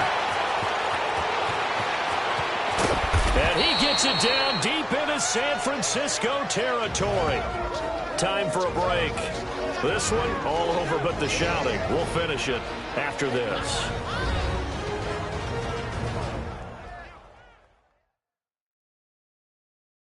So it's Bronco football as we get your reset here. And let's see what they've come up with offensively after having time to talk it over. So how about this for field position after the big play? Inside the 15 now as they come up on 1st and 10. From the red zone, it's Keenum. That's going to be caught at the 10-yard line. And here he'll get it down to the 7. A gain of 6 there on 1st. And just a small glimpse there as to why they like this rookie so much. And that's why they lit up a little bit in our meetings with the coaching staff, didn't they? When we talked about him, they did. Yeah, you know, they like his work ethic. You know, this guy's running every route well in the route tree and getting better at it all the time, really honing his game. They expect a pretty good jump out of him as things continue to move on. Now it's Keenum. The quick slant caught. And he'll be brought down right on the edge of the goal line at about the 1-yard line.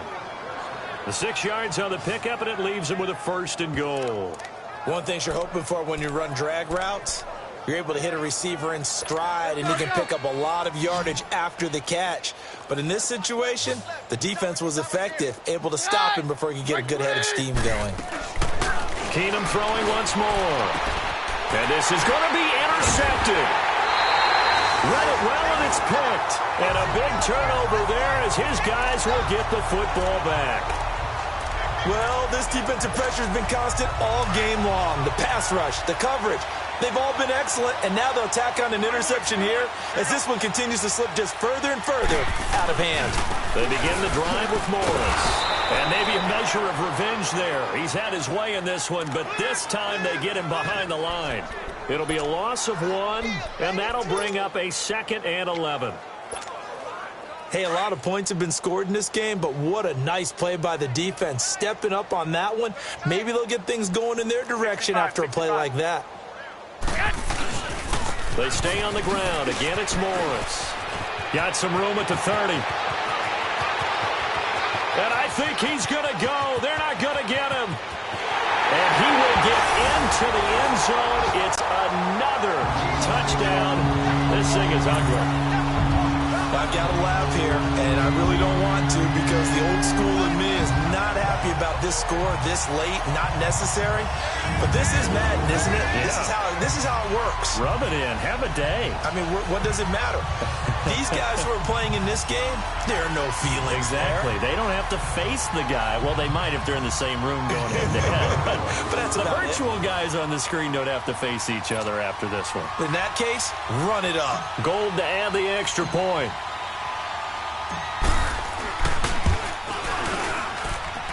Gold with the extra point, and that will extend this big lead.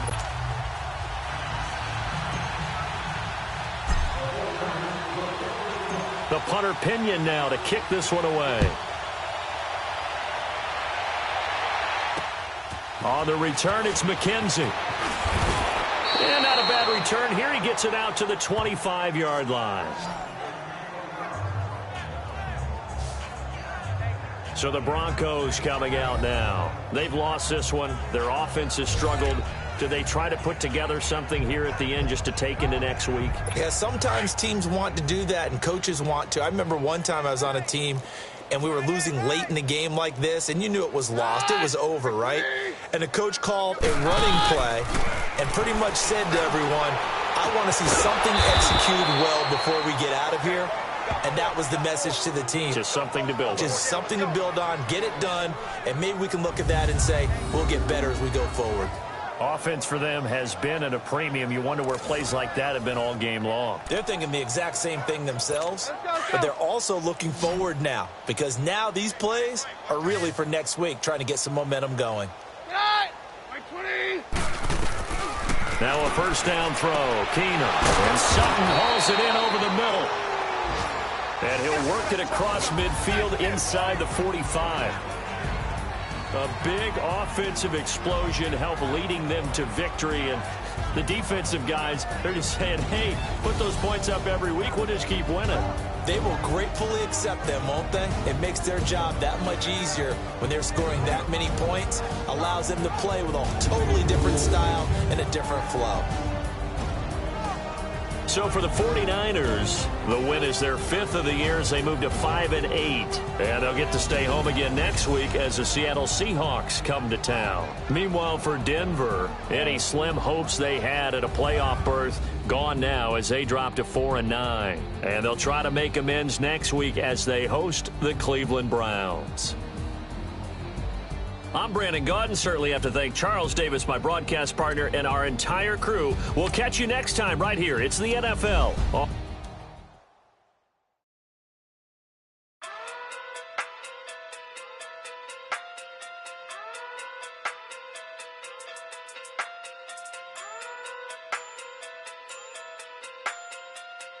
Hey. Okay. Pocket through big day sumo. Pulling card like Uno. Flip like judo. You act with kudo. You and none said you go. Pocket through big day sumo. Pocket through big day sumo. Pocket through big day sumo. Pocket through big day sumo. Pull card like Uno. Flip like judo.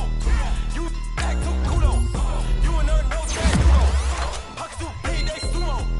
Pocket through big day sumo. Pocket through big day sumo. Pocket through big day sumo. Tell me who the hottest that you know. If it ain't me, you Curry gets the flame calling Brent Zuko. Swimming through the money like a flounder. Hold up. I just want the knowledge and the power. Looking at me sour. Eat it like chowder. Rada. Never gave a about a dollar. More money mean more problems. Never made a ball like bottom. Cause I got it on my own with no help. Rain up. Gotta get it. That's it. And myself. Main up. They need a new deal of a new. Giving out like Shaq at the free throw. Anybody wanna be ET? Man, y'all can't see me. Out of my league, you pee-wee. Pocket through beat Rakesh. Pocket through big day sumo. Pulling card like Uno. Like judo. You act too kudo. You and her no chat, you go. Pocket through big day sumo. Pocket through big day sumo. Pocket through big day sumo. Pocket through big day sumo.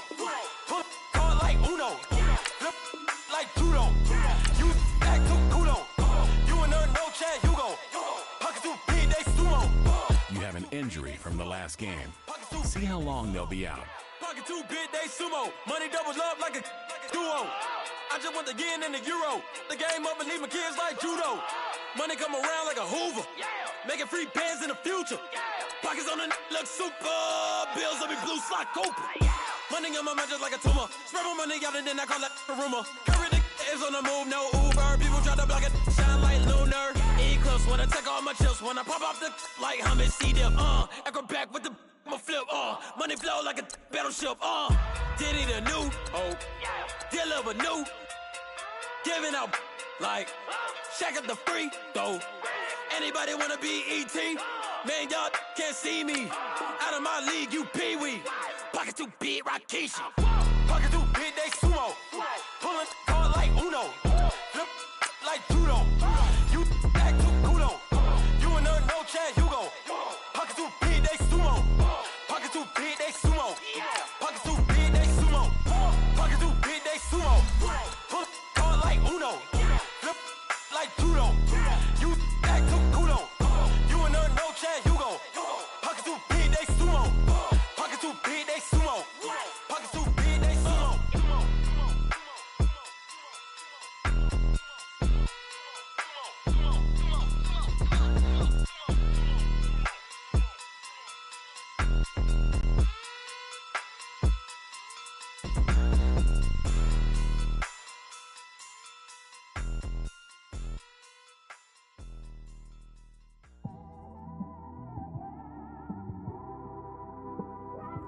It's one of them ones, man. We just in the car. Welcome in, everybody. It's the coach, and you're tuned in to Madden 19 on EA Sports. All right, Coach. EA Sports coverage of the NFL brings us to the so-called Silicon Valley.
And Levi's Stadium in Santa Clara.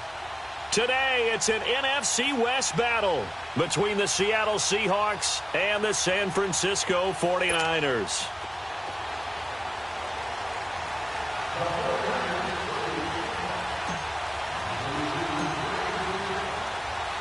It's the final 3 weeks of the season. Still plenty to play for here as we're underway in Week 15.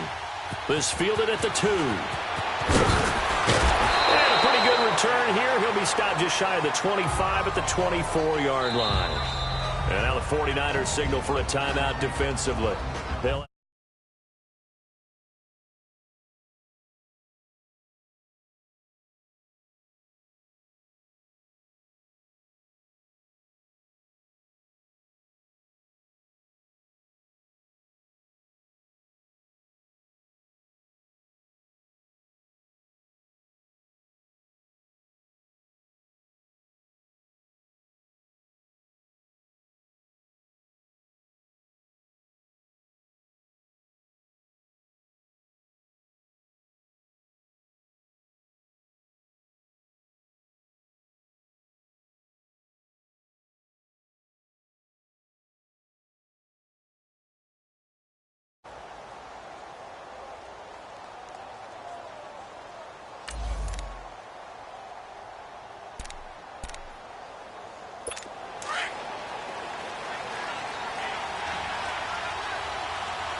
throwing now, Wilson on first down. And it's hauled in by Ed Dixon. And they'll take him down at the 31-yard line. A gain of 6 there on first. Now that's staying ahead of the chains. Really good pickup on first down, hitting the tight end there. Now brings up a second and manageable. Just found a hole in that zone. They'll come up now 2nd and 4 from the 31. Now a man who played collegiately here in the Golden State, Rashad Penny. And he is met at the line of scrimmage, and he goes down right there. No gain on the play that time, and they'll look to convert on what will be a 3rd and 4. And here's the starting offensive unit for Seattle. And that means my eyes go to Doug Baldwin out on the perimeter. He plays the game so hard and with such passion, but also plays it skillfully. Only 1 drop last season on his way to another Pro Bowl season.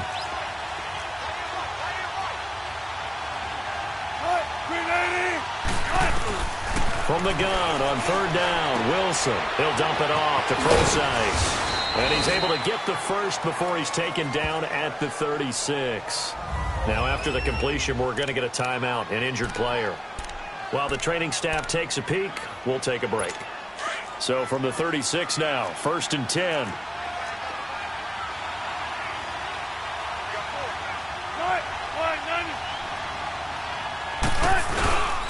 Penny, the first down carry.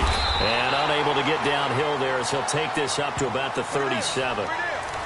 Credit him with a 1-yard gain there to make it 2nd and 9. They tried a quick hitter inside, but that one was swallowed up because what they're hoping, those big defensive linemen will take the bait and move laterally and open up a crease that they can run through. Didn't happen on that play. And he hits on the slant route to Marshall. And he'll be brought down right at the 45-yard line. 8 yards on the completion, but now they face 3rd down. You can see the time and effort and thought that they put into their passing game because it was evident right there. It looks like a simple pitch and catch, but you and I both know that they have planned for this and worked hard to make it happen. Good to see this man running again. Here's Chris Carson, and he got blown up. Losing yardage on the play back at the 44. That'll make it 4th down after a loss of 1. Not the result they were looking for there on 3rd down. They end up taking a loss on the play. The only person happy now, the punter, gets to go out there and show Mom that he gets to play in the game. On 4th down, ready to punt, Michael Dixon. The speedster Dante Pettis back deep to return. And a bit of a mistake there. This is well into the end zone for a touchback.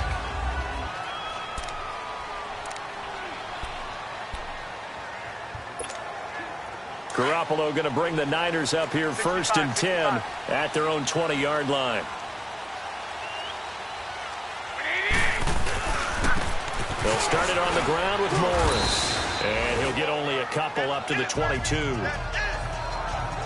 Now we've got whistles and a timeout here. Yeah, it looks like we've got a 49er that's down on the field. While the trainers take a look, we'll step aside.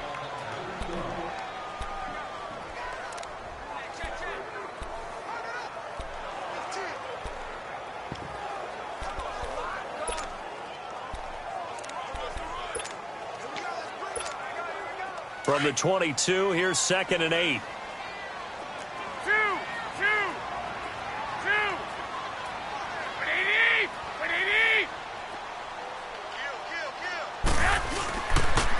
Now the Georgia Southern man, it's Matt Breida.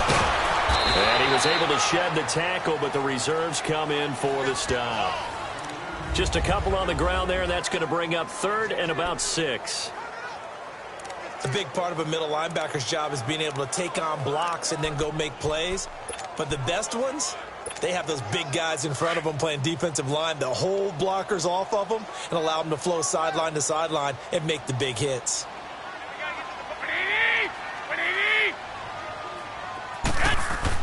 Throwing is Garoppolo on 3rd down.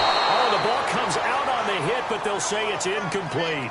Pressure, and that's certainly going to be a key to this game going forward. And that time, they were able to get in there and influence the throw. And remember, quarterbacks got to get rid of it. They don't have the Tucker rule that they can fall back on anymore.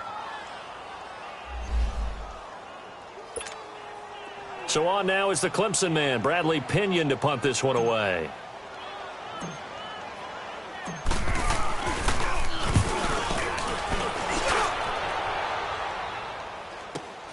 Returnable for Lockett. 51 yards on the punt there. And it'll be Seahawk football, 1st and 10. Wilson and the Seahawks take over now, 1st and 10 at their own 26.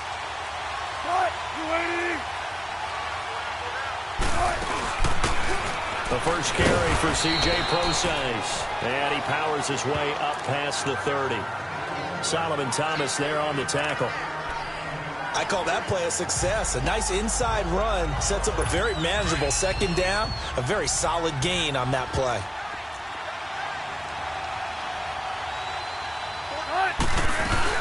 They keep it on the ground. This time it's Penny. 5 yards is the pickup there as that extends this drive. It's nice every now and then in this game not to see people overthink it. Just hand it to the old reliable guy. Let him pick up the 1st down. They go play action here on 1st down. And he goes out right around the 39. The numbers for Baldwin last week, 6 catches, 78 yards. And I'd certainly expect them to use him quite a bit because he runs excellent routes, has good hands, and knows how to get open. Now Wilson on 2nd down. Leaves it for Penny. It'll be a 2-yard gain, and all of a sudden here it's 3rd down. Everyone's got to be able to catch the football. Doesn't matter what position you play, but if you're on offense, be aware a ball may come your way.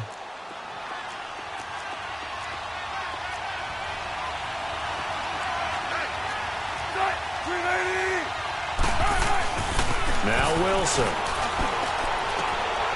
And the catch is made here by Tyler Lockett. And he's got the 1st down yardage before being taken down at midfield.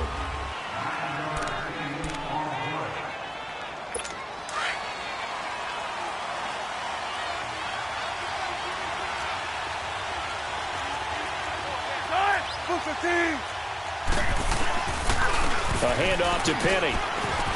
And he's got this one across midfield into 49er territory. Give him 3 on 1st down. It'll set up a 2nd and 7. One thing to keep in mind, partner, especially in the 2nd half, when you've got a running back of this size, of these dimensions, I can just tell you, attrition does set in for a defense because you're excited about hitting him in the 1st half. Maybe not so much in the 2nd half, and some of these shorter gains turn into bigger runs later. And he'll be taken down right around the 41-yard line. It'll go as a gain of 7 on the play, and it sets up a 3rd and inches situation. This drive is turning into an extended one, and the guy carrying the ball, He's becoming more like a body blows guy. Every carry is putting some damage on the defense. So after a while, I'm not too sure how many guys are going to want to run up and tackle him. On third down, that's Carson trying to barrel up in there, but I don't think he got it. Call it no gain that time, and they're going to be left looking up at a 4th and 1. Perfectly designed blitz right there. They took that one from the grease board to the field because they were able to free up their linebacker to get into the backfield and spill the play. Now here's Michael Dixon as he'll punt it away for the 2nd time. And that'll hit in the end zone. Much too much leg there. That'll be a touchback. And San Francisco gets set to go here. The partner, just looking at some of the struggles they've had this season, the playoffs are not in their future. As they start to peer toward the offseason, what moves might they make? I think the running back position, and I know we talk all the time about the NFL being a passing league, but the teams that run the ball effectively, they're the ones that go deep into the playoffs and go to the Super Bowl. They have to upgrade here. And you and I both know in recent years in the draft, people have shied away from taking a runner early, but if there's that special one there, I say they go get him. That's a lot of beef thundering downfield off of the toss play, and it takes me back to when I was a kid and watching USC play. Remember the old toss that they ran? They used to call student body right or student body left because everyone was out in front of the ball carrier. In fact, one of their favorite plays, it was called roast stem right or roast stem left, depending on the formation, 28 toss. And 28 toss was their bread and butter. That one goes for 13 yards, and it moves the sticks. That's another nice run, and I have to tell you, some of the coaches that I played for, their philosophies were always different when they see a guy running the ball well. Some of them wanted to immediately go to play action and throw it now because it's wide open. And other coaches said, you know something? Until they stop him, that big boy's going to keep getting the football. And that might be the direction that they're going to go right now. Just a yard on the pickup there, and it'll bring up a 2nd and 9. Well, we saw him there trying to get it to the outside, trying to get to the perimeter, but not a whole lot of room there. But there's got to be one positive to that. If you keep moving laterally, creases tend to develop as the game moves on, and they can run it back inside later. Now a toss play. It's Breida. And no room that time, getting it to about the 46. Back-to-back 1-yard runs here, so that leaves them with a 3rd down and 8. Sometimes your philosophies get challenged at times you don't want them to. They did try to stick to the running game on the first 2 plays. Didn't amount to much. And now facing a 3rd and long at the outset of this drive. 21. By 20! To throw is Garoppolo. And he'll be hit as he releases it, and that'll fall incomplete. Not only was the call spot on, how about the execution of that defense right there? The zone was absolutely locked up tight. He was trying to force it in there on 3rd down. But if there's a time to force it, he felt like he needed to make a play, right? Yeah, exactly right. 3rd down, you got to try and find something. There's nothing available there for him.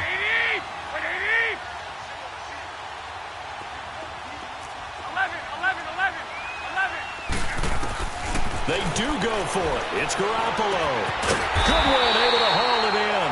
And taking it across midfield and just shy of the 40.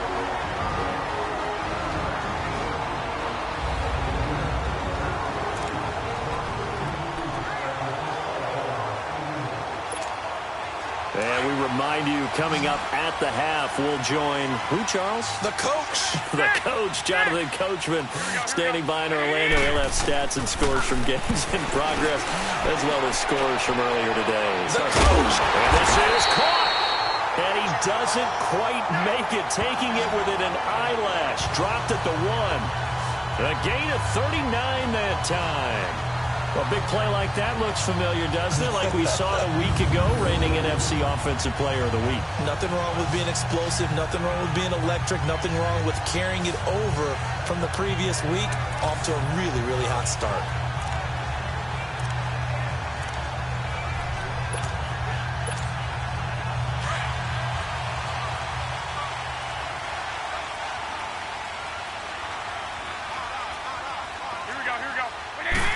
They'll go with the keeper.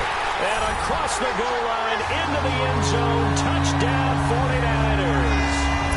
Jimmy Garoppolo scoring on the sneak from a yard out. And the Niners Seahawks are able to cash in for 6.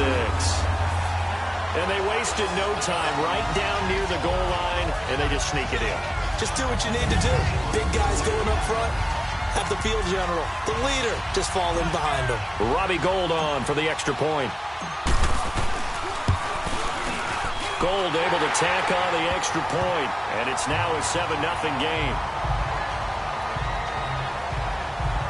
So that drive in total 8 plays, and it was capped off by the quarterback sneak for 6.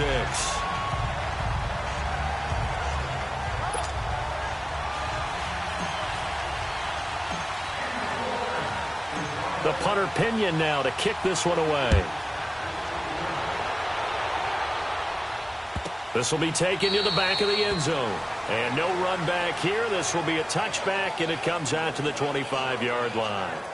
The Seattle now ready to march out of the field. They've had it twice. They've punted twice. Not the start they were hoping for. Not at all, and let's face it, every facility we visit, everyone talks about converting on third down, how big that is. In this situation, they've had to punt it away twice, so they're furiously going over things on the sidelines. What do we need to do to pick up a first down and change our momentum?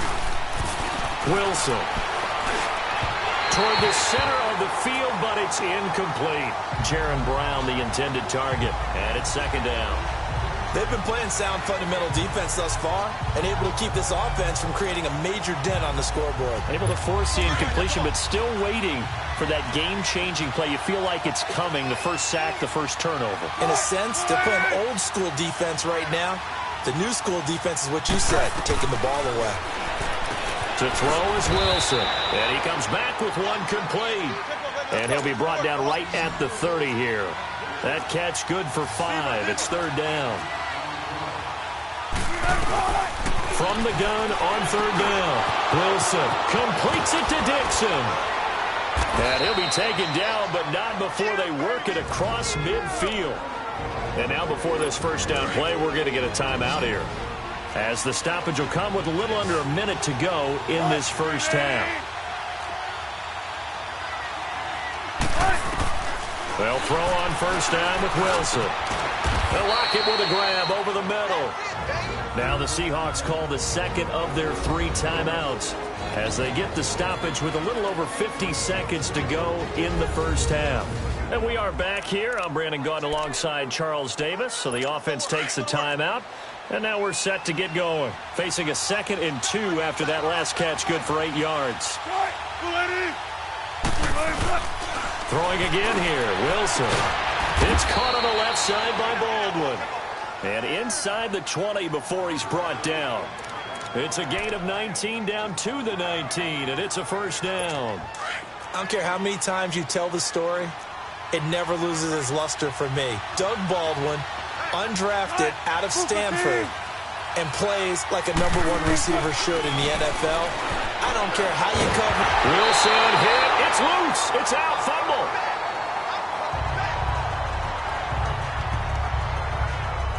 So it goes as a fumble, but the key thing, not a fumble loss. Yeah, that stat's big, isn't it? I mean, I remember watching teams play.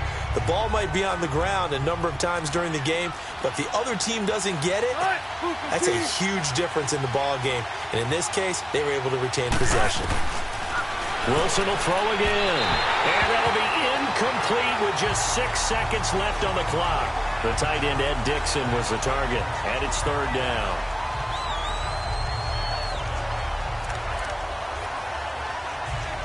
So on third down, the field goal unit will come out as they'll try to get 3 before half. It'll be a 47-yard attempt from the left hash. And Janikowski bangs it through. And they are on the board, but still trailing. It's 7-3. So the 3 points here, they're still down, but they put somewhat of a dent into that lead going into the break. Anything helps when you're trying to chip away at a lead, but they do know that they're going to need a little bit better effort in the second half. This is taken at the 3. So we've reached halftime here in a 4-point game. And okay, so much for our halftime break. Apparently we're going to get right back to it. It's the 49ers out in front, and they will get the football first as well as we are back and started in the second half. And good starting field position. He'll get this one all the way up to about the 35-yard line. Here comes the 49ers offensive unit as they'll have it first to begin this third quarter. They have the lead. Now they'll be looking to extend that lead. And this is where I enjoy talking about one of my favorite subjects, tendency breakers, or counters as I also like to call them. You've done things in a certain way in the first half, and they've had the ability to see what you've done. They're going to make their adjustments. So guess what? You adjust yourself and try and stay ahead of the pace because you are looking for some separation in this ball game. The adjustment to the adjustment. Without a doubt. Show them one thing, hit them with something else. That last catch short of the marker by just a yard leaves them with a very manageable 2nd and 1. They'll toss it to Breida. And he is tackled inside the 40, not quite to the 35. That good for 19 and a first down. Well, that's the desired outcome coming out here in the second half of being able to run the football and establish a little bit of pace and maybe even a bit of dominance at the line of scrimmage. And they want that to continue. Way too early to think about this being ball control time. But the way they're running it, you got to think they may want to continue that and see if they can go ahead and grind their opponents into submission. Now Garoppolo throwing on second. The first catch of the game for George Kittle. And he's got this down almost to the 20 before he's dropped. First target, first catch, and a first down. Well, that tight end position, it just seems to continue to evolve every year in the NFL. Yeah, you're getting really terrific athletes. A lot of them maybe were wide receivers at one point. They continue to give you speed, great hands, and big bodies, which make them excellent targets for quarterbacks. The former Purdue Boilermaker, Raheem Mostert. He's to the 10, and across the chalk, into the end zone. It's a 49er touchdown. A great effort there. His first touchdown on the year. And the 49ers add on to their lead. I can't help it, partner. I love backs who have a lot of burst. Yeah, they ran the toss play. By the way, sometimes you'll hear toss and pitch used interchangeably, but that was the toss. Well, for me, a toss, quarterback takes the snap, turns around, tosses it to like the tailback. Like an egg underhand. Yeah, and now it's blocked.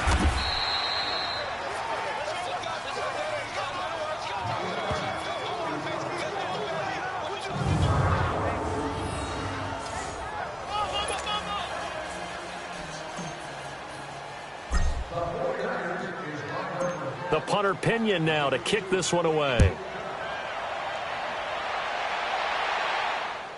That'll be taken in the end zone.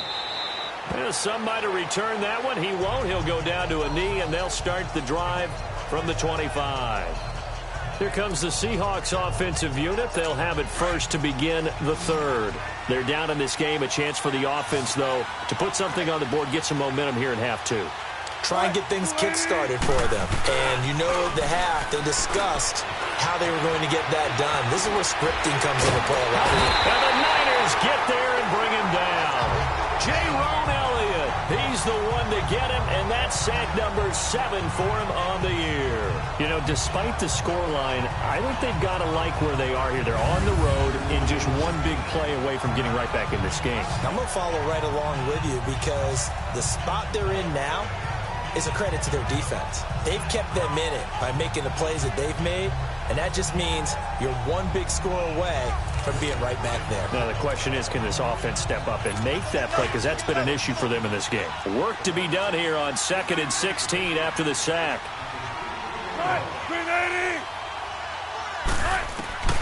Out of the gun, here's Wilson. And Dixon over the middle. And he's able to get up here to the 26. The reception good for 7. It's third down. Not a big window to throw. Coverage wasn't too bad there. Yeah, they had him under wraps pretty well, but somehow able to muscle his way open and catch the ball. This offense in desperate need of a conversion as they come up on third down. On third down, Wilson throwing for his running back, and he's got him complete. And he's able to get out to the 32, brought down there. 6 yards on the pickup, and that's going to bring up a fourth down.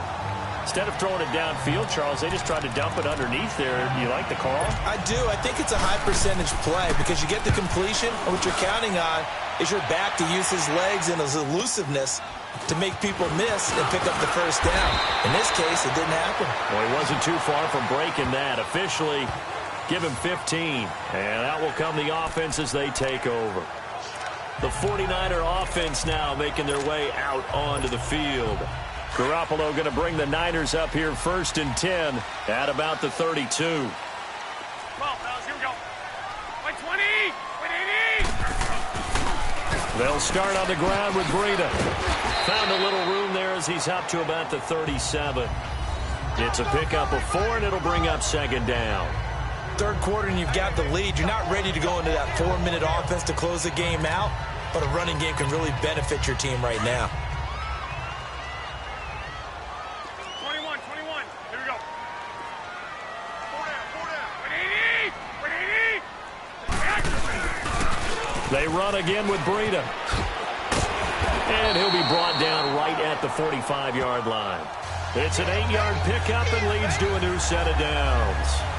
They're trying to show that they can run the ball, protect this lead. Give it to the backs, play a little bit of keep away, don't you think? And that's probably a good philosophy at this point, going to make that defense stand up and stop them.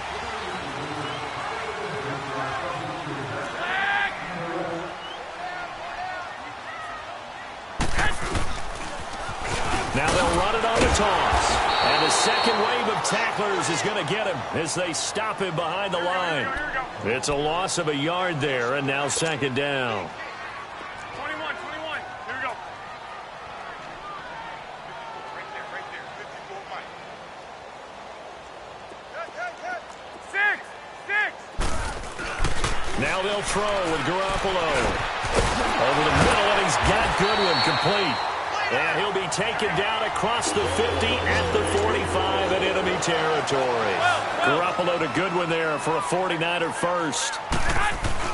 Garoppolo now, 1st down throw. He gets this one to Garcon. And he's going to get this inside the 30. 17 more yards on that one as they keep the drive rolling. And he's top 5 in the league in terms of receiving yardage because of plays like that. What have you seen from him on film that you like so much? Well, I'll strip away everything else and get to what we call the moment of truth. When the ball's arriving and there's a defender there, he just comes down with the ball. He competes and takes it away. Great hands, great ability to finish the catch. We're off to the 4th quarter here in Week 15. Back now here in Santa Clara. It's 49er football here. They've got the lead as well as we get set to start the 4th and final quarter. Throwing on first is Garoppolo. Complete to the right. This is Garcon. And finally down he goes as they work it inside the 10 to the 7. And a nice gain of 21 yards.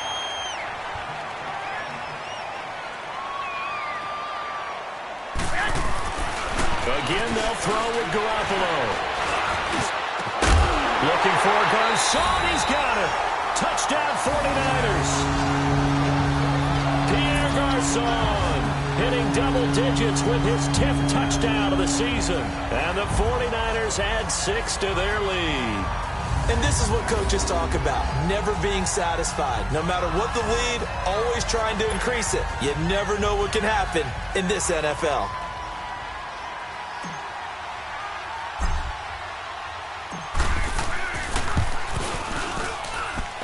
Gold with the extra point, and that'll make this a 3-score game now. The lead moves to 17. The punter Pinion now to kick this one away. This is taken at his 4. And he'll take it past the 25 and up to the 28-yard line. The Seattle now ready to march out of the field. And with this deficit, you can't have too many more drives like the last drive where you had to punt it away. You know what I would tell my offense right here? The punter doesn't exist, guys. He doesn't even exist. He's not a team anymore. I just cut him. All right? So you've got to go out and create some offense for us here and give us some points. No way does that guy get on the field on this drive. Poor punter. Yeah, it wasn't his fault. But hey, listen, there's got to be casualties at times. We're trying to win a game. It's always a battle. Who's going to win on first down, the offense or the defense? Let's face it, if you've got the ball, 4 yards or more on first down is what you're aiming for. They tried to throw. And down he goes. The 49ers get there. Reuben Foster in there to get him for sack number 9 now on the year. We've been around this league for a while, and many coaches never pull their starting quarterback, almost no matter the situation. In this case, though, I think he's got to make a decision. He's taking a pretty good beating out there. And with the deficit, maybe not wanting to risk an injury. Now they set up the screen. That's complete.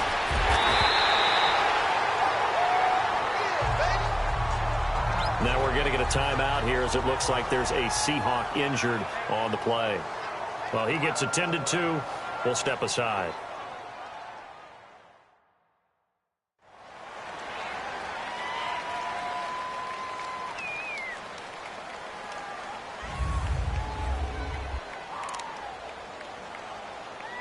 A critical one here if they're going to have any shot at this thing. So they'll go for it on 4th down.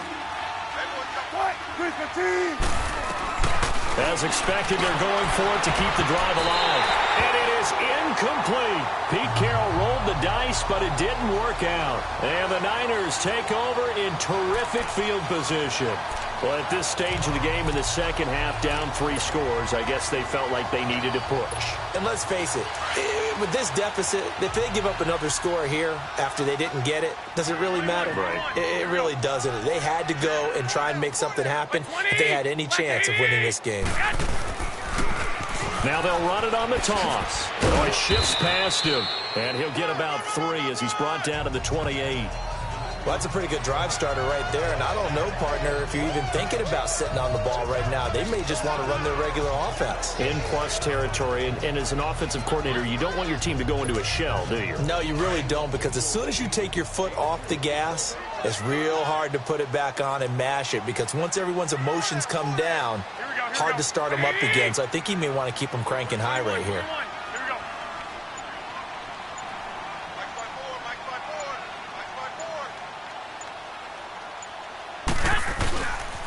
They stay on the ground. Again, it's Breida. And he went backwards. He'll be down at the 30.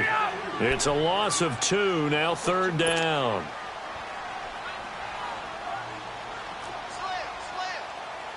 I got you. Now Garoppolo. And he can't quite pick it. No interception so far. That probably should have been their first. But at least it's 4th down. They don't get the hook up there, but you really have to marvel at how precise he's been throwing the football these last couple weeks. Oh, that's the perfect word for it, precise, because if you're at 70% or better 2 weeks in a row, you have a job as long as you want one in this league, won't you? I mean, let's face it, it's not just West Coast offense either. He's putting the ball downfield as well. They'll go for it. It's Garoppolo. And able to find Garcon. And they move this all the way down to the 9. Wow, 1st and goal, and defensively all they can do is shake their heads. Not only did they allow the conversion, but a big play as well. 4th down, trailing in the 4th quarter. They felt compelled to go for it, and they got it. Well, I'd look down at my play sheet, and what I would find, plays have been successful throughout the game that have worked in the distance you need, and that's exactly what they got done.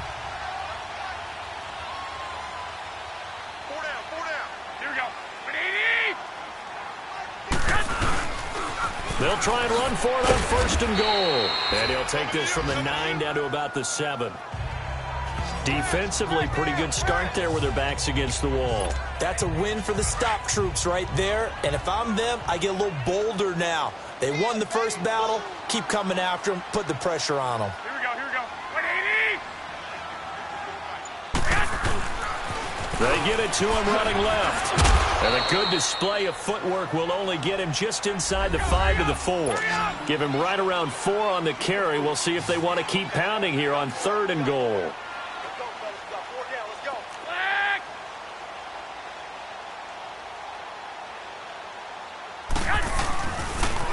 Now they'll run it on the toss. And he'll take this into the end zone for a San Francisco touchdown. A great play there. His 6th touchdown of the season. And the 49ers add on to their lead. Well, they decided to run it in and got it done on 3rd and goal. A lot of times, that's a passing play. And the kicker, this has to come out for the PAT. He can breathe a sigh of relief as well, right? Although I don't know if he's really breathing a sigh of relief. I think he likes to put 3 points on his ledger.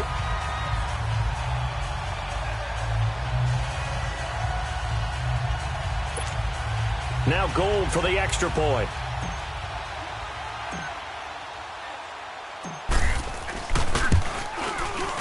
Gold able to tack on the extra point, and the lead is now 24. So this drive spans 7 plays, and it results in a 4-yard touchdown run.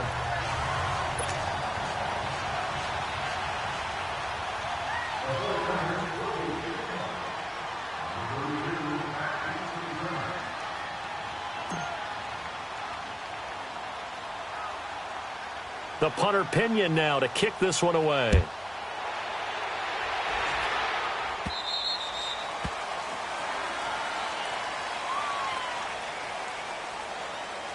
Free kick out of bounds. Kicking team. And that drives coaches insane, doesn't it? When they see that happen, it just doesn't feel right, does it? Plus, you're giving up yardage. Wilson and the Seahawks take over now, 1st and 10 at the 40. From the shotgun, Wilson. Wiggles free, and he'll be taken down, but not before he works it past the 50. Time for a break. We'll come back and wrap up garbage time after this.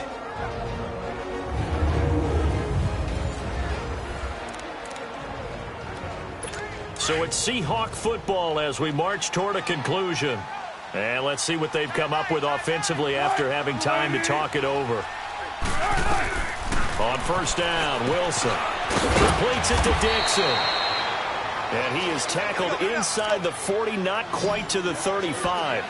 It's a 10-yard pickup, and it moves the chains. Now Wilson on 1st down. Over the middle, and it's caught. Brandon Marshall. And he works it to the 30-yard line here, right at the 30. A gain of 6 there on 1st. Now Wilson on 2nd down. And that one got tipped. Kind of threw everything off.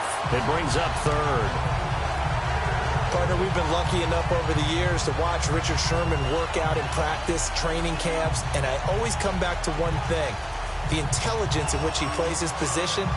Because he knows what he wants to get done and what offenses can do to him, he takes very few false steps and is almost always in great position to knock the ball away, as we just saw there. On 3rd down, Penny. And he'll take this inside the 30 to about the 29, maybe the 28-yard line. Just a gain of 2 there, and it's going to bring up a 4th down. This is what happens sometimes when you abandon the running game. It's hard to get back to it because once guys get out of that mentality of firing out and hitting people, hard to get them started again occasionally.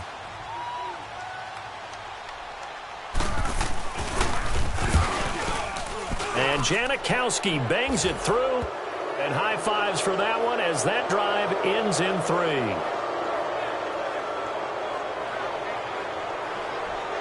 Well, in the grand scheme of things, those 3 points likely not going to matter much, but I guess they get a little closer, a little more respectability. Yeah, you're exactly right. They've been outplayed all game long, but like my mom used to tell me all the time before I went out, dress up a little bit, son. Make yourself respectable. And that's what they're doing here. They're just dressing up the final score.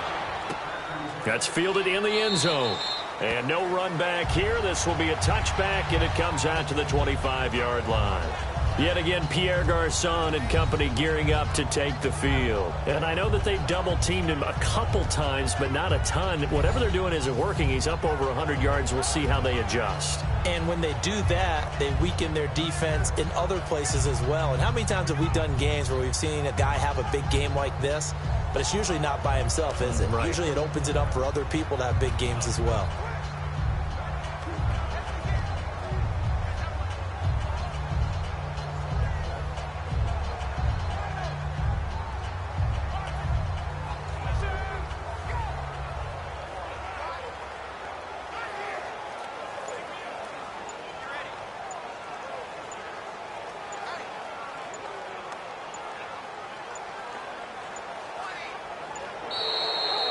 going to take it all the way down and just take the delay. They were trying to create some space to run. They created the penalty. And you work on it so much. You work on it so hard. But it's tough to simulate game speed in practice. That often runs you into a penalty.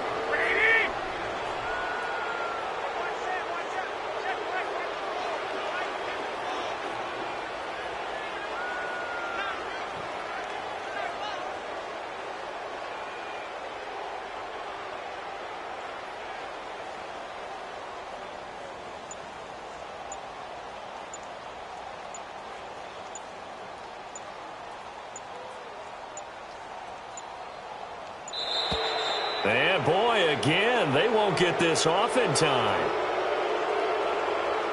Delay of game, offense. And that'll be accepted, of course, and that moves them back 5. Still first down.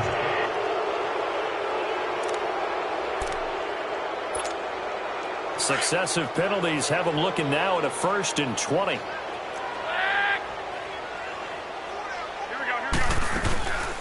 From the shotgun now, here's an inside give. And now look at him go. And he'll be taken down, but not before they work it across midfield. Almost unstoppable on the ground there, as that one is good for 39. I remember from my experience as a defender, when the big fella gets the football, you've got to get on him early before he gets a chance to get up ahead of steam, because once he does that, he's going to leave a lot of tacklers in his wake. They run with Breida, and he's going to get this one down near the 45-yard line. Just a yard on the first down carry, so it's 2nd and 9.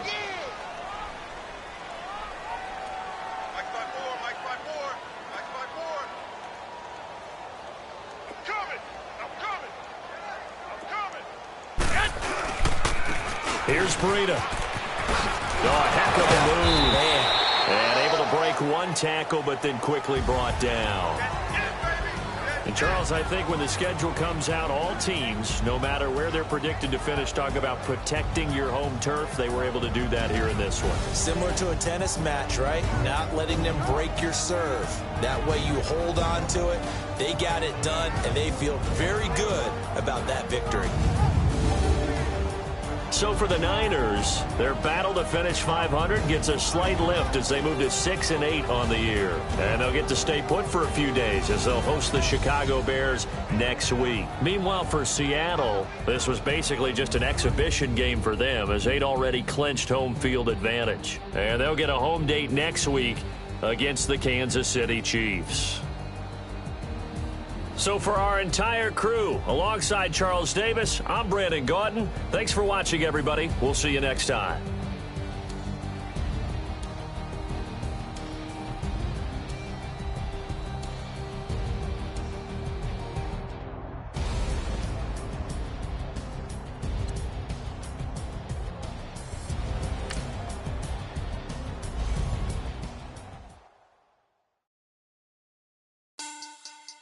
Money back.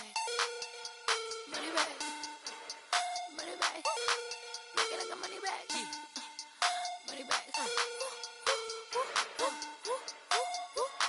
God, I do the Maybach on Monday, Ferrari Friday. This is sweet Saturday, that's just what plastic.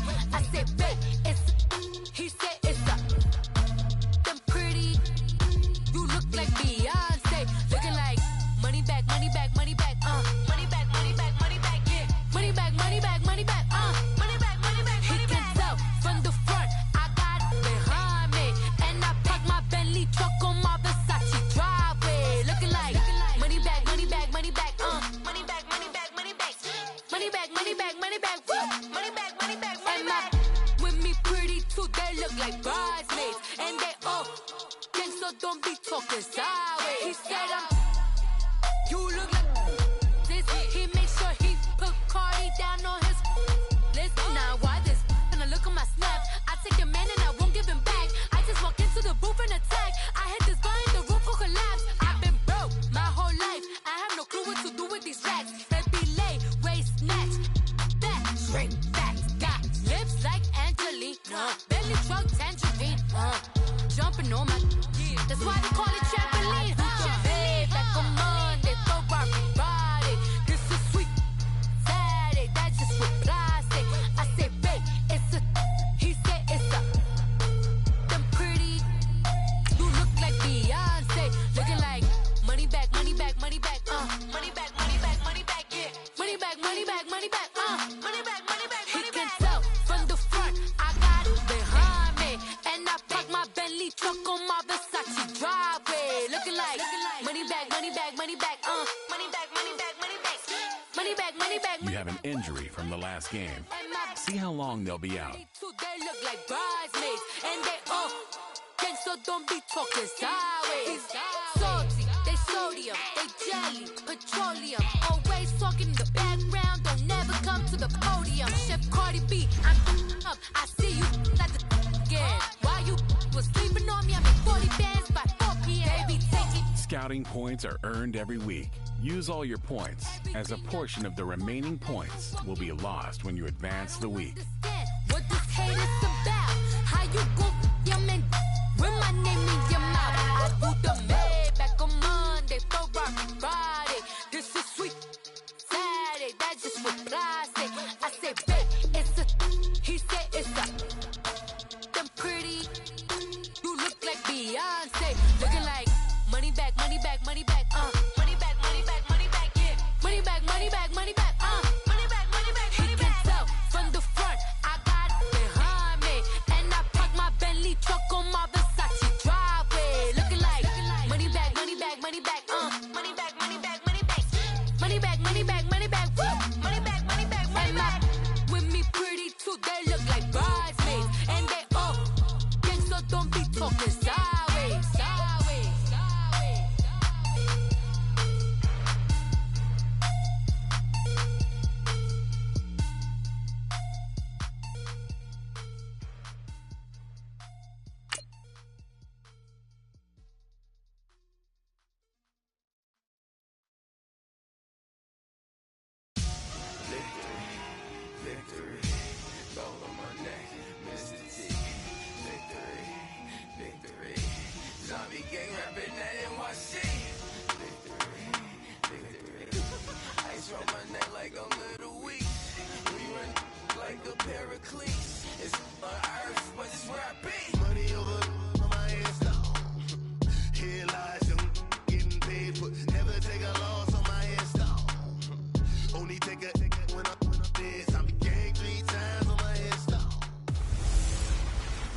Hey everybody, it's the coach, and this is Madden 19 on EA Sports. Straight ahead, second-year man Mitchell Trubisky and the Chicago Bears face off against Jimmy Garoppolo in the San Francisco 49ers. I'll have scores around the league for you at the half, but it's time for a little football. So we'll hand it over to our broadcast team, Brandon Godden and Charles Davis. We're about 40 miles south of Candlestick Point as we welcome you inside Levi's Stadium in Santa Clara. The scene a short time ago, this crowd, they love their 49ers, and they were in full roar as their guys burst out of the locker room. And we're ready for football as the 49ers get set to do battle with the Chicago Bears. Hi again, everyone. Brandon Gaudin alongside Charles Davis. And Charles, you take a look at these 49ers as they interplay here. They come in on a pretty good roll here, winners of 3 straight. And if you look back to last week, it was all about their defense. Anytime you hold an NFL team to single digits, that's saying something. Meanwhile, for our visitors, the Bears, they come in the midst of a pretty bad stretch here. Losers of 5 straight. So many different reasons teams hit the losing skids, but the best way out of it, something has to happen positive early in the game.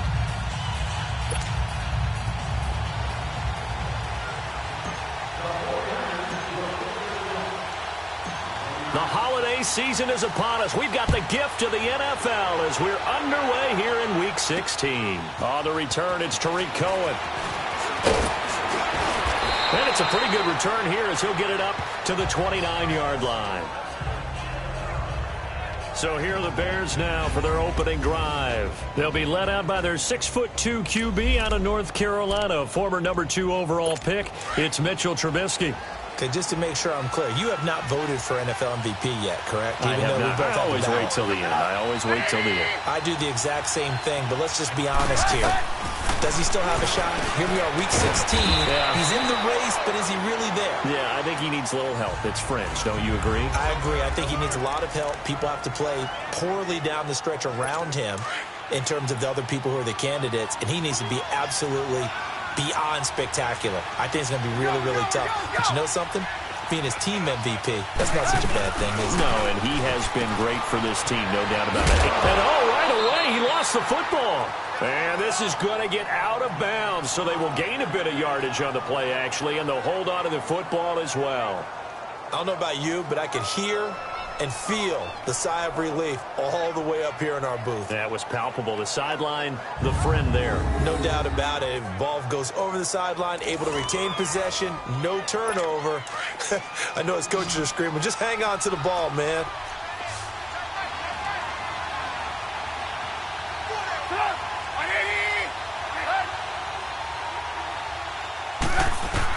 On third down, Trubisky. Middle of the field, it's Robinson. And he'll be brought down shy of the 40 at the 38-yard line. The completion good for only 6, and that'll bring up 4th. Well, we hear so often how tackling has become almost a lost art in the NFL game. But it's so important to tackle well on these receivers, especially in a play like this one.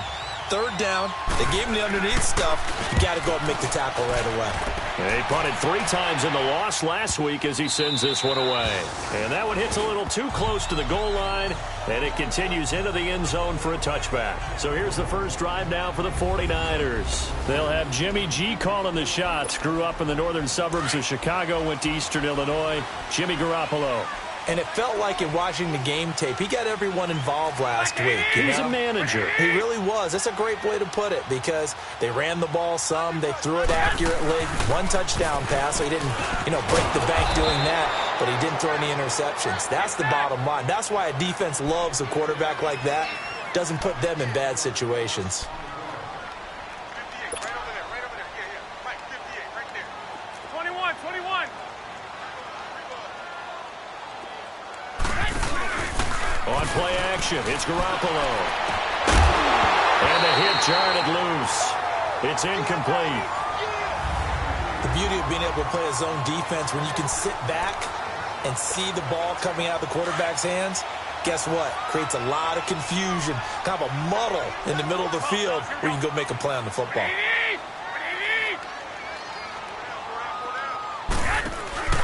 They fake the give. Now Garoppolo looks to throw. All going deep here for 10. Oh, this is taken in. It's complete. The 20. 10. Touchdown. 49ers. A big play there. 81 yards. And the Niners have taken the early lead.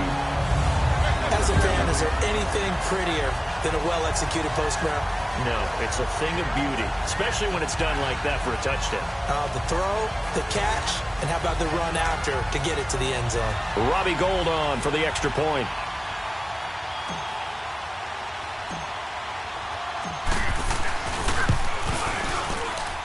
And his kick is no good. An inauspicious start here kicking-wise as this one stays a 6-0 game.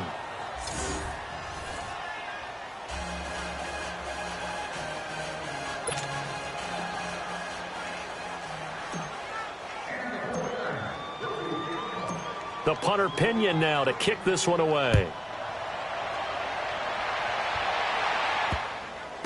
This will be taken in at the 1. And he is out of bounds here on the return.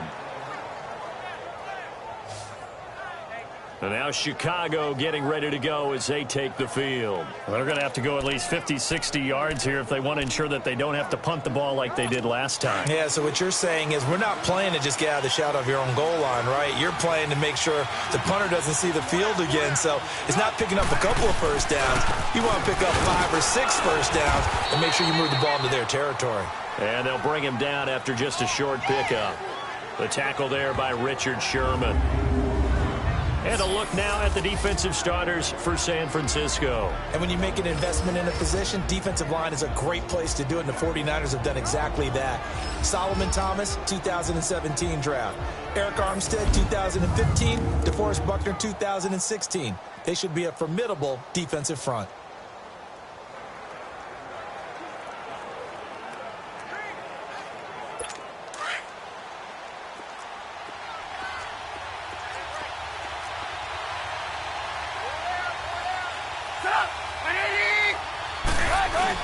This is Howard on second down. It'll go as a loss of a yard, and it'll set up third down. I know when I was a kid, I always got real excited when I saw those lateral-type runs. But the best backs that made it happen, they put a foot in the ground and just go. That didn't happen there. That play got swallowed up. The threat of a second straight punt to start the game is looming as they come up 3rd and 10. On third down, this is Howard. And able to get a little more breathing room out to the 5-yard line. And now Jordan Howard slow to get to his feet, so they will stop play here. Not something you want to see in Week 16 or any week, really. We'll be right back.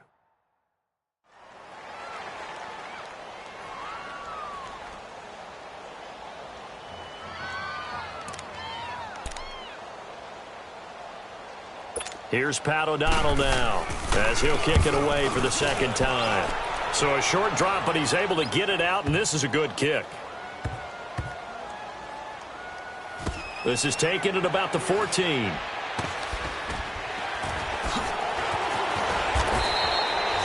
A big boot that time. 57 yards the official distance. And the 49ers will take over deep in their own territory. The 49er offense, they're coming back out onto the field, and we're going to give you a look at the playoff picture now into the weekend in the NFC. And with the final fortnight of games upon us, teams jockeying for position. Some of these games really starting to take enormous importance as they always do this time of year. I like how you use fortnight. Hey, you're impressed, don't you? I am impressed. That means 2 weeks, if I'm not mistaken, correct? That does. But how about exactly what you're talking about? Going down the stretch, how much importance is placed on these games. Look, everyone talks about every game's important.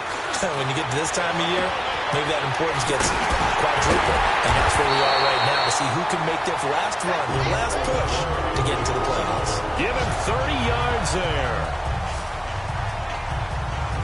Those are the kinds of plays right there that show you why he's the number 3 man in the NFL in terms of receiving yards. Also tells you there's a full combination of what he's got going in his game. You name it, from route running to catching the football. That's why he's able to produce those types of numbers. Garoppolo now. Already over 100 yards passing in just this first quarter. It's 1st and 10.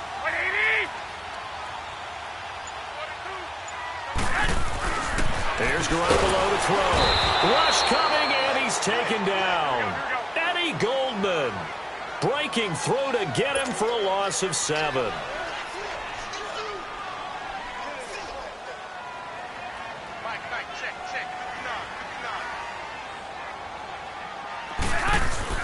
On second down, here's Garoppolo.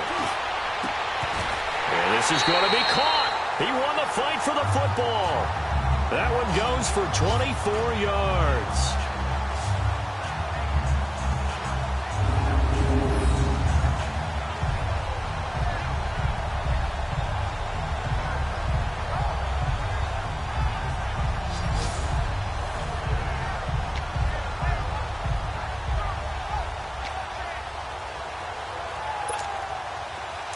Line of scrimmage, the 37 on 1st and 10.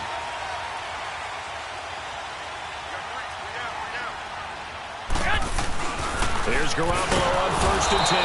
And he's going to go down. They get to him back at the 40. Leonard Floyd able to drop him for a loss of 4.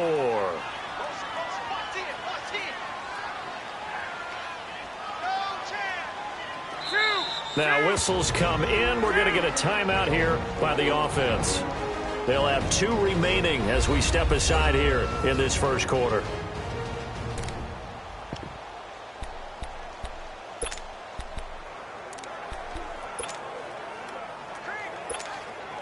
Second and 14 as they've got work to do here after the sack.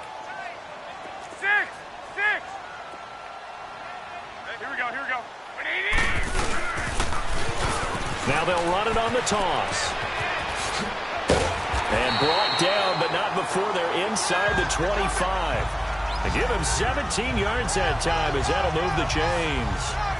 At this stage of the game, the run-pass numbers are a little bit out of whack because most of their yardage has come through the air. But in a sense, that just sets things up for big runs like that because the defense might be a little bit off balance. They pick up another first down with that run.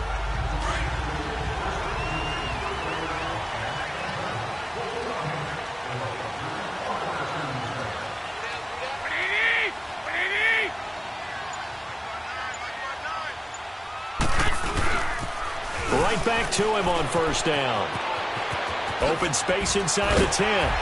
And he'll be brought down somewhat awkwardly here, and a late flag as well. I think this one's going to be a face mask. Personal foul, face mask, defense.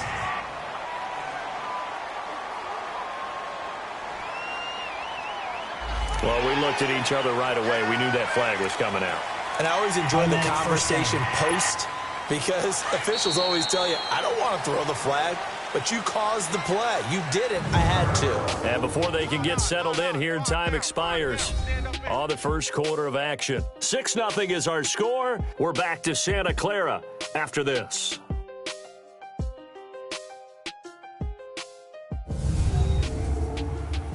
The NFL on EA Sports is presented by Snickers. You're not you when you're hungry. Snickers satisfies. Second quarter now. Brandon Gaud and Charles Davis with you. It's the 49ers in control of the football, and they've got it here with a first down.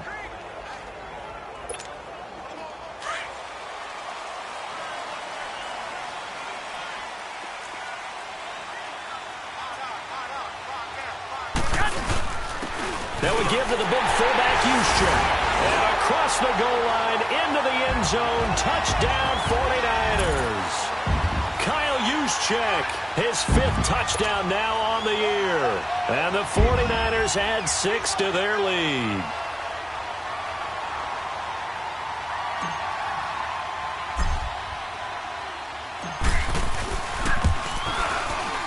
This time, the extra point up and good. And the lead now stands at 13. That time, a 6-play drive. And it ends with a 1-yard touchdown run.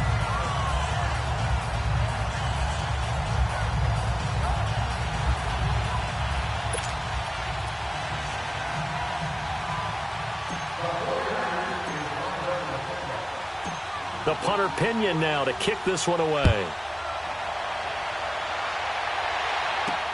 Fielded about a yard deep.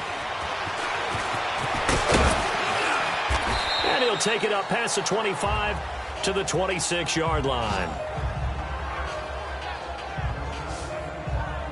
And now the Bears coming out as they get ready. And down on the scoreboard, certainly needing to avoid what happened on the last drive, punting the football. Sense of urgency has to take over for them here. They know the score. They know the situation. And by the way, the punter no longer exists for their offense. That's how they have to treat this drive. They need points. Big time. And this is Gabriel on the catch. And they'll take him down at the 31-yard line. 5 yards on the catch there, brings up second down.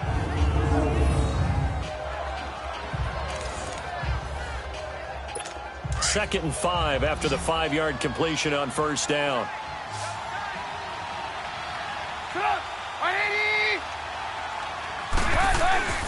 Now Trubisky to throw.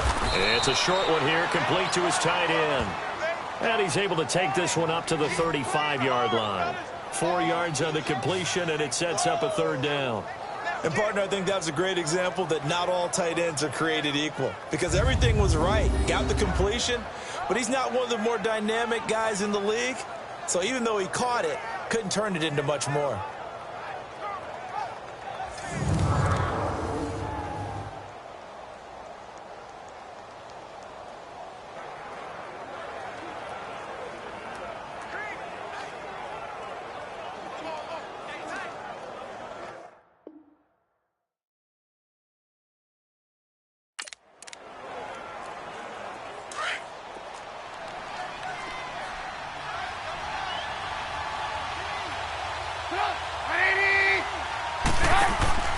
On 3rd and 1, it's Trubisky. And Robinson with a big catch. Touchdown, Chicago. Allen Robinson, his 6th touchdown of the season. And the Bears draw a bit closer. As a former DB, you might not like to see that, but from a wide receiver's perspective, those are the plays they dream of. Correct on both counts, all right? Because once he took off, I mean, let's face it, that should have been done in Big Sky country. Aren't any speed limits out there? And off he went. Glad I wasn't the one trying to chase him.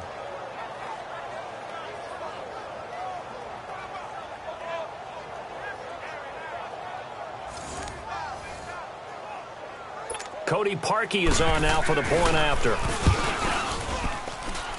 Parkey with the extra point, and it's now 13-7. Here's Parkey now, set to kick it away.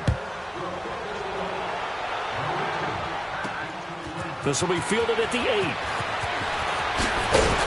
And good starting field position. He'll get this one all the way up to about the 35-yard line.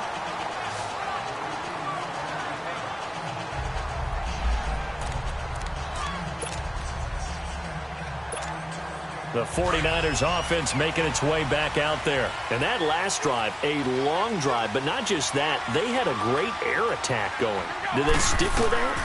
I would think that they would, because if they were confident enough to do it on the last drive, starting backed up in their own territory, why would you change anything? They've got to be confident about what they're presenting and continue to do so. Yeah, because the secondary, they really look clueless. And that was amazing because that drive went and went, no adjustments and no big plays by the defense to knock the ball away.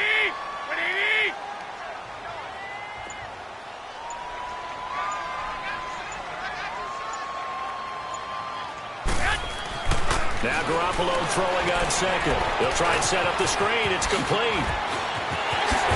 And they'll get him down as he's inside the 40.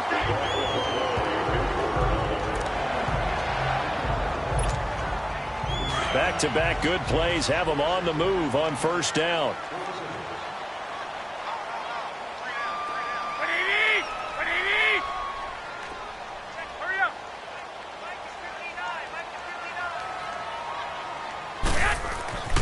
On 1st down, Garoppolo. Now they go screen. It's complete. And this one's going to go the wrong way. Losing yardage back at the 42. That'll set them back with a loss of 3 on the play. And it'll bring up a 2nd and 13.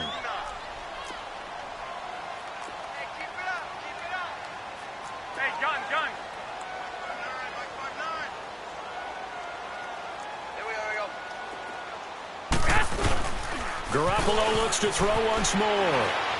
Airing it deep for Garcon. And incomplete there. A nice hit. Jars the ball free and brings up 3rd down. And you just know when that play call came in, their eyes lit up, because anytime you get a chance to take a big shot downfield, that's a lot of fun, and they missed an opportunity.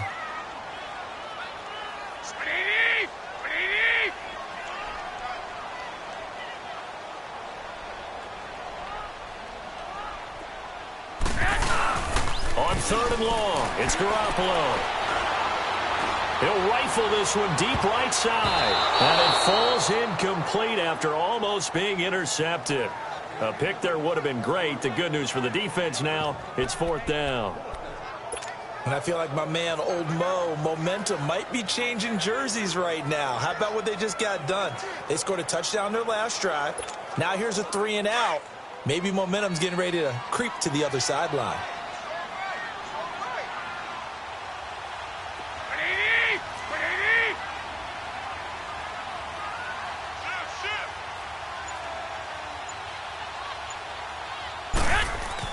Garoppolo going to go on 4th down. Now that'll be tipped and intercepted.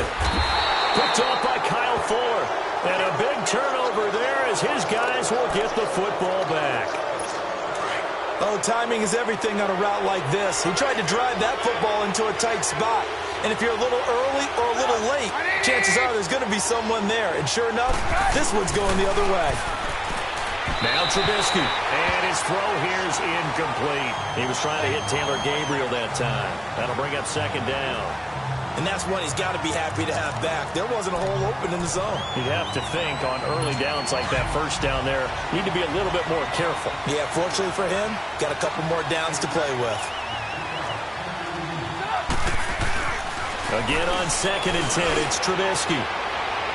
And this one is incomplete. He was trying to hit Taylor Gabriel that time, and it's 3rd down. I know our vantage point might be a little bit better way up here, but that looked like an ill-advised throw to me. I didn't see anything open, and this play just didn't look right from the beginning. It did not. I thought he might get outside and just chuck it away. Dangerous pass, incomplete. The Bears on 3rd down, just 1 for 3 thus far. This is 3rd and 10. From the shotgun is Trubisky.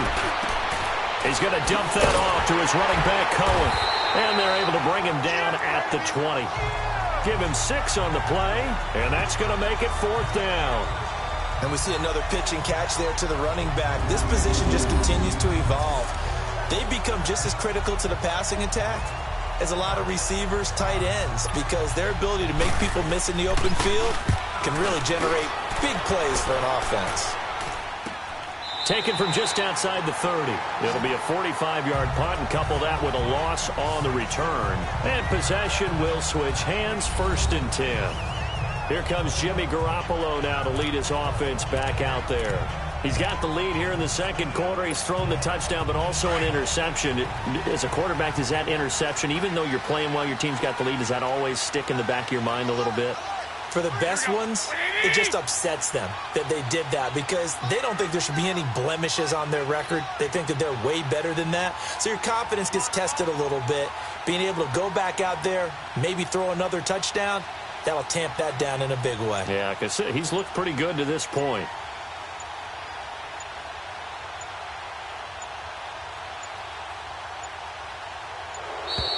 Now problems right out of the gate. We're going to get a delay. Delay of game, offense. That's going to set him back 5 yards. Still 1st down.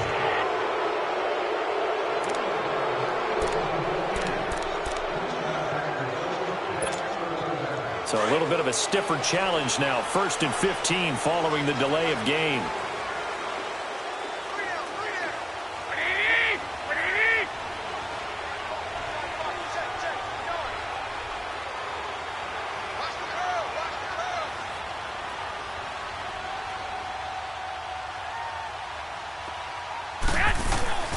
Now a play fake here on 1st down.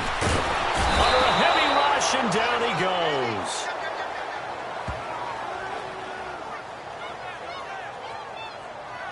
Two minutes remain here in the 1st half. We'll come back here right after this.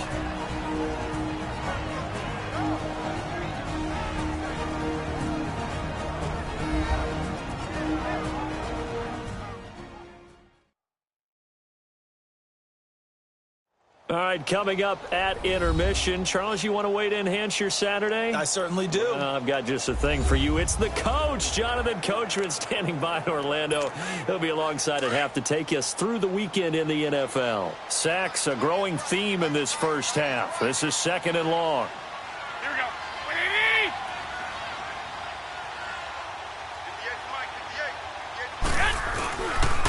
Now it's Breida.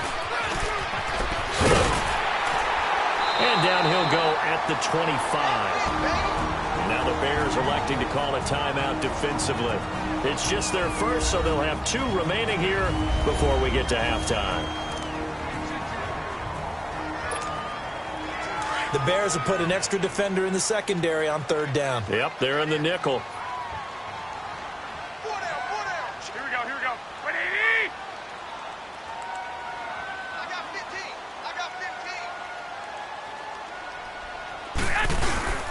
This is Breida.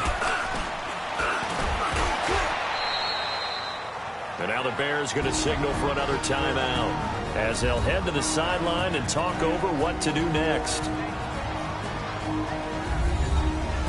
So a defensive timeout, chance to regather, regroup. and get set as we resume action.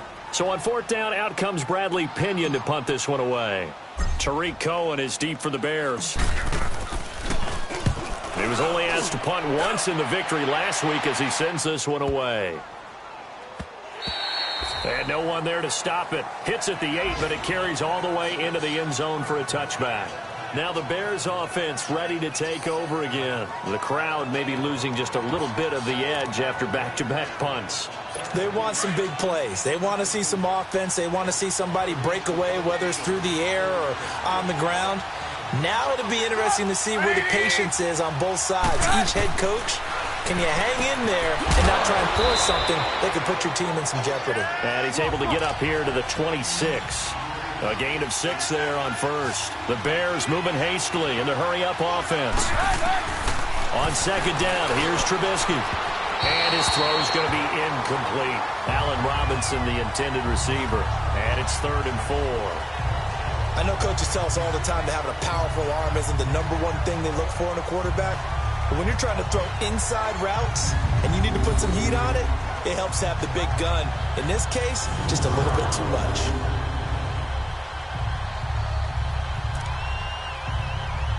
The Bears on 3rd down. They've only converted once in 4 tries. This is 3rd and 4.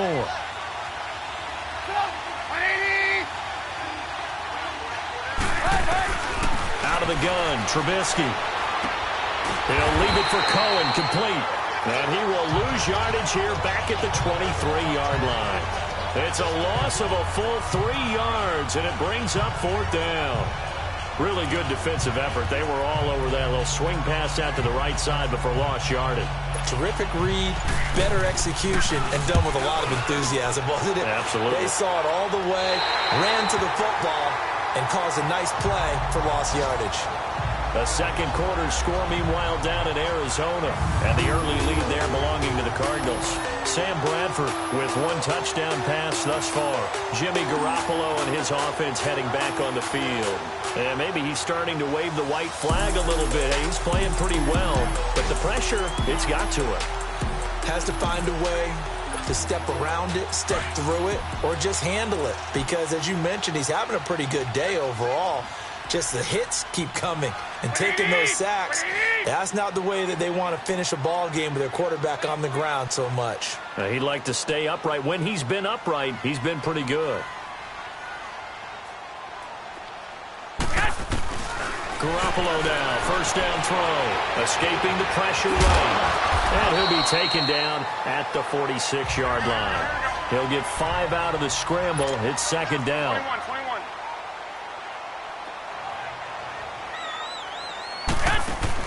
Garoppolo to throw on 2nd down. He's going to fire one deep, middle of the field. And they went for a big play through the air on 2nd down. Couldn't connect. Now it's 3rd. A pretty rocky start in this game for the guy throwing the ball. Already thrown 1 interception. Almost threw a 2nd one right there. All he's doing right now is giving the defense a whole lot of confidence. 20.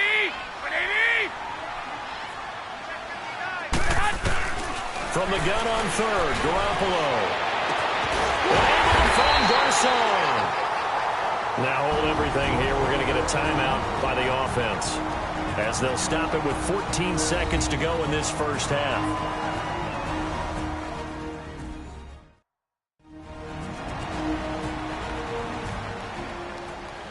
So we're back in the offense getting set following the call of that timeout.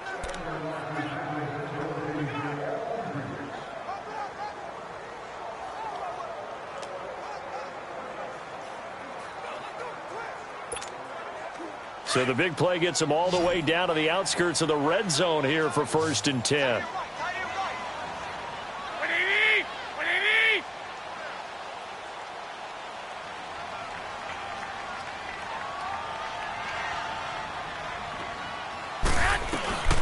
Throwing on 1st is Garoppolo.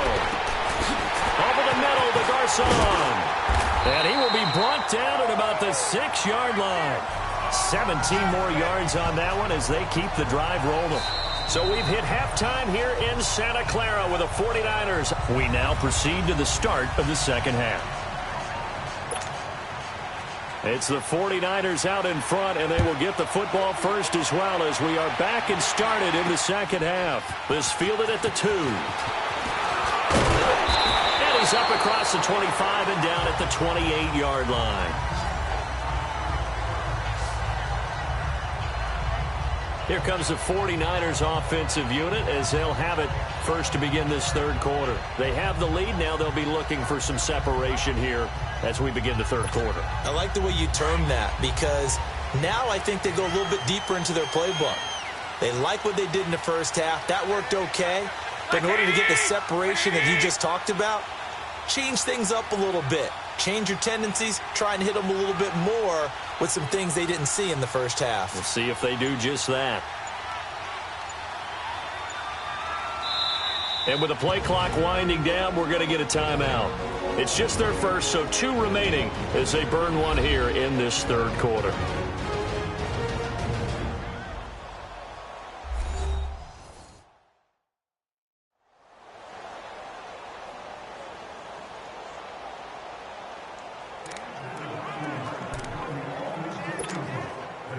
Garoppolo going to bring the Niners up here first and 10 at their own 28-yard line. 21. Here we go. They go play action here on first down. Airing it deep for Garcon. This is caught inside the 15. A big play, Garoppolo to Garcon. 59 yards. That's a big-time pitch and catch right there. And, partner, I remember the days when quarterbacks would try this. They were holding their breath. But nowadays, they're counting on their receiver to be just a little bit better than the defensive back when it's one-on-one and the ball's in the air like that. A real field flipper there as all of a sudden they've got a first down in the red zone.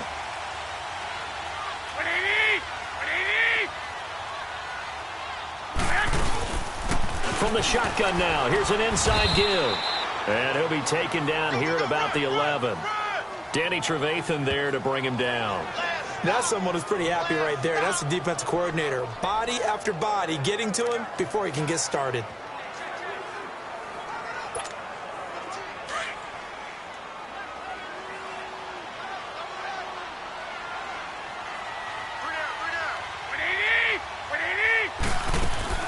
A shotgun snap for Garoppolo. And they go the wrong way on this one. Losing yardage back at the 12. Big play coming up. Here's 3rd and 10. I would expect to see some pressure here.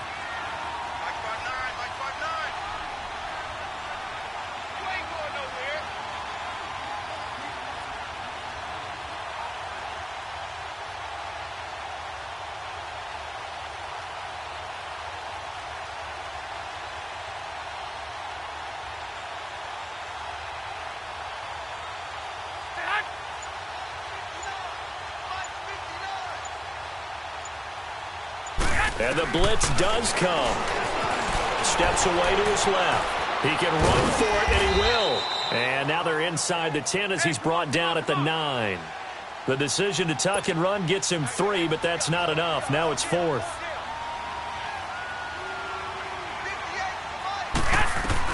Garoppolo to throw for it on 4th. That's complete right around the 8.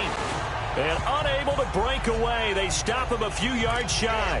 The Niners go for it, but it doesn't work out. And it'll be a turnover on downs. So they've gone for it twice now on 4th down in this game, and both times unsuccessful. I wish we could hear the headsets now between the head coach and the offensive coordinator. Now that they're 0 for 2, if they get into a third situation, head coach might say, hey, you got anything for this one? Might get radio silence back. I always laugh when people say, what's the toughest route to defend? And I'm like, any of them, especially if it's a good receiver. That makes things very difficult. But when you're running a drag route, something short, shallow, going through defenders, using guys almost as screens in order to get open, that makes things tougher. Guys trying to get it to Robinson, and it's intercepted. Picked off by Quad Williams. And they will score. It's a 49er touchdown. Well, partner, I do know this. If you're a defensive back, you have more chances to make a team now than ever because people are using 5 defensive backs, 6 defensive back packages. Not exclusively, but way more than before. That was a nickel package there, and what a pickoff. Why is that? Why are they using that more? Because more people are throwing the ball on earlier downs than ever before. This has become a passing league, and because of that, more defensive backs on the field on most plays. So after the INT, it's Garoppolo. I know they didn't tack on the 2 points, but I liked their attempt. After the interception return for a touchdown, I was thinking to myself, forget kicking it, go for 2, and they did. Well, yeah, and everybody's scrambling. Maybe you catch the defense on their heels. They weren't ready to be out there. Yeah, it's almost like a sudden change, right? There's a turnover, you take it away, they stuck it in the end zone, keep the momentum going. Give credit to the defensive guys for rallying and stopping that 2-point attempt. And now Chicago getting ready to go as they take the field.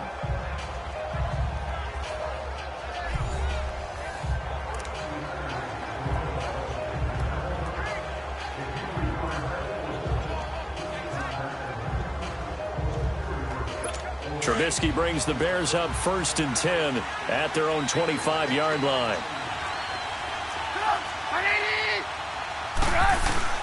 Back to the air, Trubisky after the pick 6. And it's a short one here, complete to the tight end. It's vitally important to wrap him up immediately, because if you let that big guy get ahead of steam up, boy, then you've got real trouble trying to get him down. But they're able to hold him to a short gain on 1st down.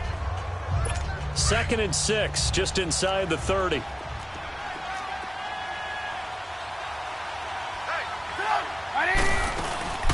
Here's the first carry for Tariq Cohen. Not much room here as he only gets it to about the 30. Call it a gain of a yard, and it's going to bring up 3rd and 5. Tough first half for him, unable to put up the numbers he's used to producing. But with a guy like him, you and I both know it just takes a couple of explosive touches for him to make an impact on this game and on the stat sheet as well. These guys have punted 4 times already, and they're staring at a 5th, barring a conversion here on 3rd down. From the gun on 3rd down, it's Trubisky. Over the middle, that's taken in by Bellamy. And he'll get it up near the 35, right at the 34 here. Just a 5-yard pickup, and it leads to 4th down. They didn't get the first down, but I have to say I do like the call. I like what they were trying to do. Try and hit your receiver on the run and see if he can pick it up. Keep it on his feet, get a little rack yardage. Yeah, but a nice job defensively to get to him and keep him short of the first. The San Francisco offense getting their last-minute instructions before they take over here. And, Charles, you'd have to think this is where you want to start taking some time off the clock. Oh, definitely, because you got the lead, right? You take a good look up there and you say, okay, what do we need to do here? Well, you're not in full-out protect mode.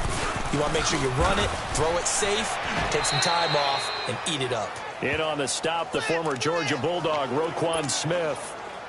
He was hoping to get to the edge, but they did a really nice job of forcing him back inside. That's excellent fundamental defensive football. Don't let them outside where they can really shred your defense.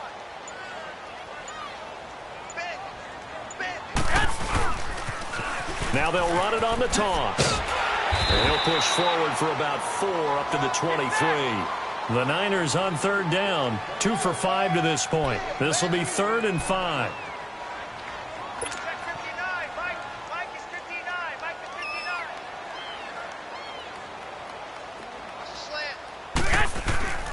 Throwing now is Garoppolo.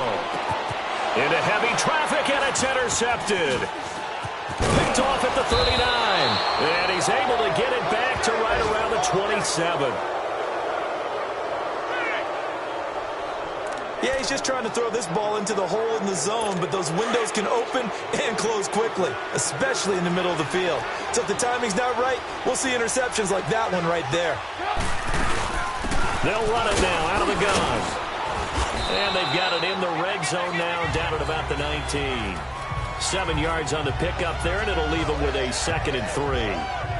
Well, no matter how they phrase it, staying on schedule, staying ahead of the sticks, whatever you want to call it, 7 yards on 1st down, that fits the bill.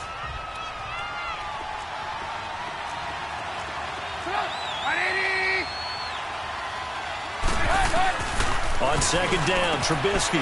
Middle of the field, it's Robinson. And he'll get him inside the 15 down to the 14-yard line.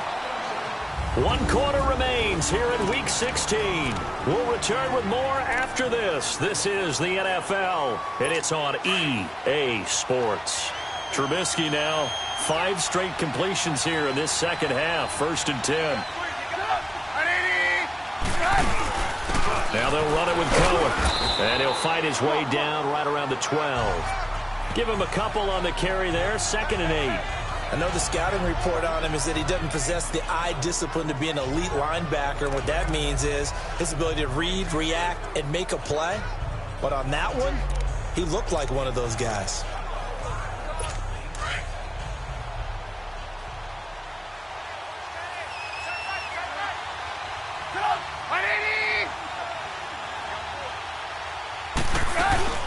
Again, it's Cohen.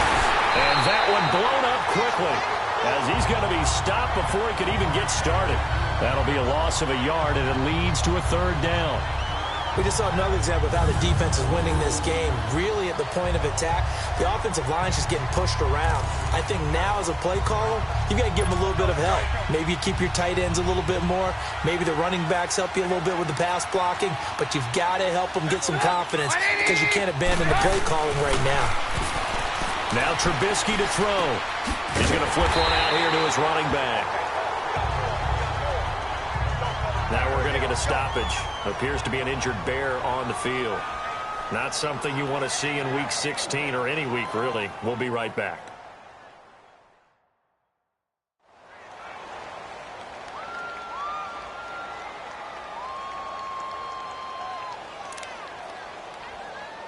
And they're indeed going to go for it here on 4th down. So trailing here in the last quarter. Let's see how this plays out. Got to try it here. He's back to throw. And he's wrapped up. Taken down. Back at the 25. The Bears tried it on 4th down. Unable to convert. And the 49ers are going to get the football back. So they really needed points here in a 2-score game. Could not come away with anything there on 4th. And while we know they're a little bit discouraged here, they can't check out of this game. You and I have called a good number of games over the course of our career where we've seen these types of situations. Teams get the ball back, and that miracle does occur. So they can't let that dream go just yet. They have to get stout on defense here. Yeah, right now. And now off to the races, down the right side. Touchdown, 49ers. A great effort there. 77 yards. And the 49ers add on to their lead. And that run massively increased his production in this game, and now he's over 100 yards. And break out your calculator, partner, because his yards per carry went up significantly, right? Big-time jaunt all the way to the end zone.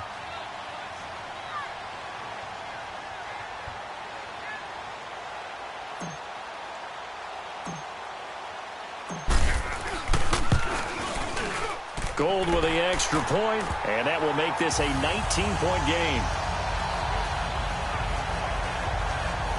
So they hit pay dirt on just one play. The long run, the scamper, and a very nice scamper into the end zone for the touchdown.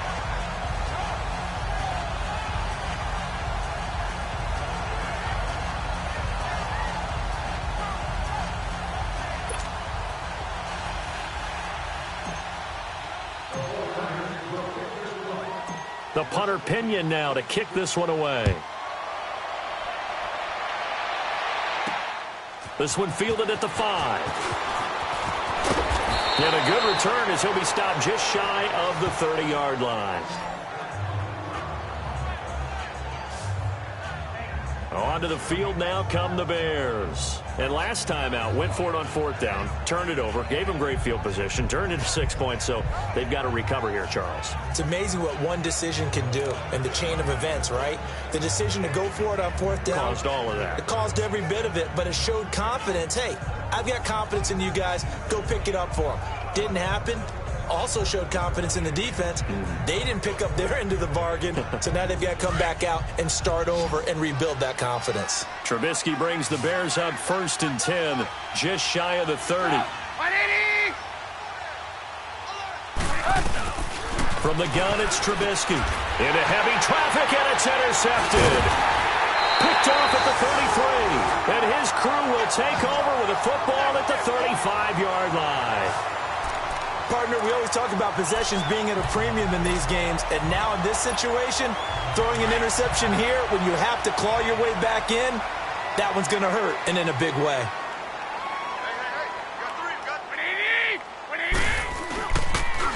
Now they'll run it on the toss. A little juke. And he's going to fight his way forward here for a modest gain.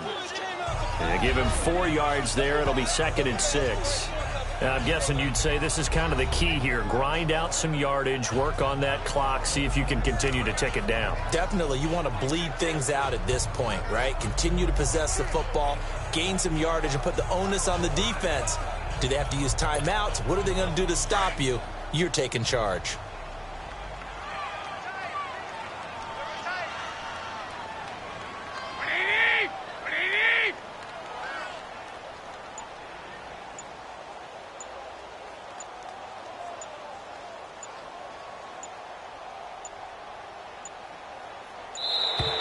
And the play clock is going to run out here. They're in no hurry to get a play off. Delay of game, offense.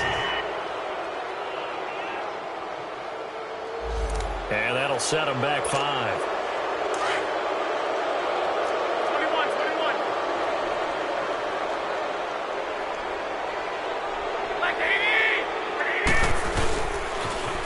Now they'll run it on the toss. And they'll wind up getting this one all the way down inside the 20. That burst good for 20 and a first down. Do my eyes deceive me, or is he getting stronger as this game moves along? Burst seems just as good here in the 4th as it was way back in the 1st, doesn't it? I do believe someone put a lot of time in the offseason and continues to condition during the season in order to continue to carry the ball at this rate. Now they'll run it on the toss. And he's going to take it in. Touchdown, San Francisco. A great play there. His 2nd touchdown on the season. And the forced turnover on defense leads to 6 points. Well, they ran the toss, trusting he had the speed to get to the edge, and he did. And there really wasn't any doubt about that, because the scouting report told you that this guy could flat out run. When you give him a little bit of space and a chance to get there, he usually does.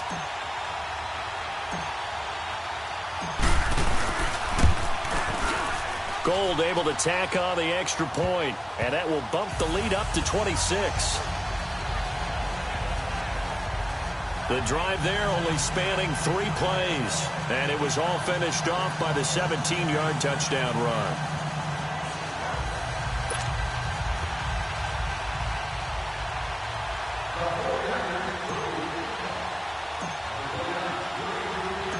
The punter Pinion now to kick this one away. This will be taken in at the 1. They'll bring it back to just about the 25. Call it the 24-yard line. The Bears offense led by Mitch Trubisky heading back out there. And that interception that ended their previous drive likely also ended any shot they had at victory. Yeah, long road back from here, no doubt about that one. But let's face it, if you're going to go out there and compete, you want to try and end on a strong note, don't you? Absolutely. It won't end in a victory like you said, but they can maybe take something positive out of this one. Nowhere to escape, and he goes down. Well, they were coming out of the 4-3 defensively. Pressure coming off that right side from the DM. And that's the blind side of most quarterbacks. If you're right-handed, that's the side you don't see quite as well, and that's why you rely on your left tackle, maybe your highest-paid offensive lineman, to take care of you. In this situation, that didn't happen.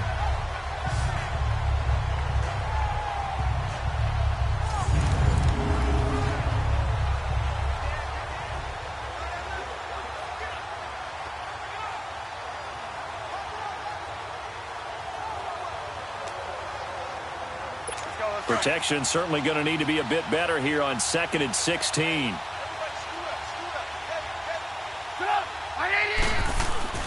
Now it's Trubisky. And his throw is incomplete. Trey Burton, the one he was looking for. And it's third down.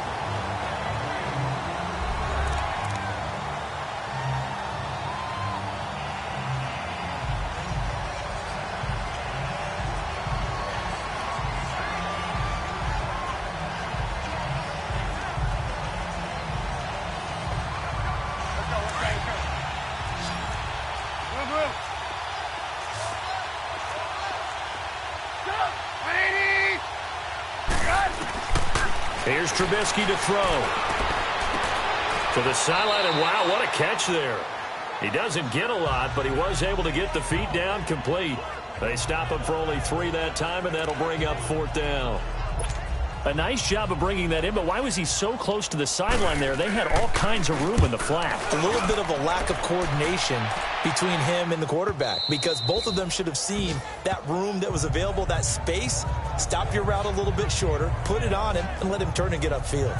Yet again, Pierre Garçon and company gearing up to take the field. Seems like the measuring stick for a receiver for a great game is 100 yards. Well, he's well past that now. And as we analyze how he's getting them, that's where it really becomes fun, because, let's face it, they keep sending coverage at him, keep trying to put the pressure on, that he finds ways downfield and finds openings. That's a really crafty receiver. And he goes across the 20 to the 22. Time for a break. This one, all over but the shouting. We'll finish it after this.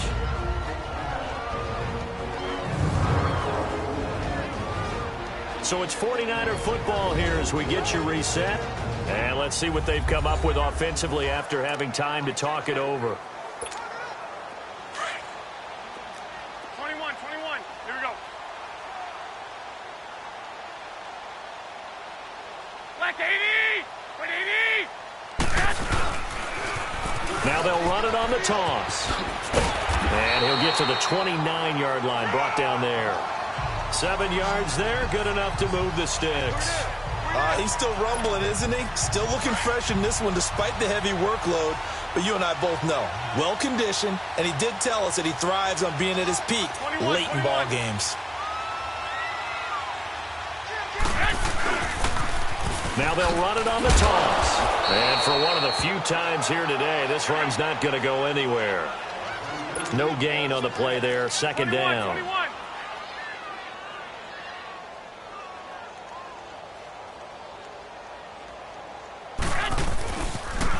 Now they'll run it on the toss. And he'll get it out near the 40 to the 39. And after getting tackled, he's still down and looking very slow to get up. Not something you want to see in Week 16 or any week, really. We'll be right back.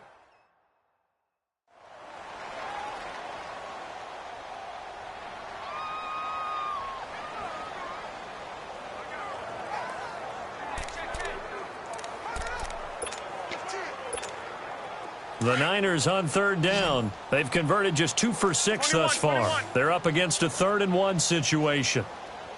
Black 80. 180.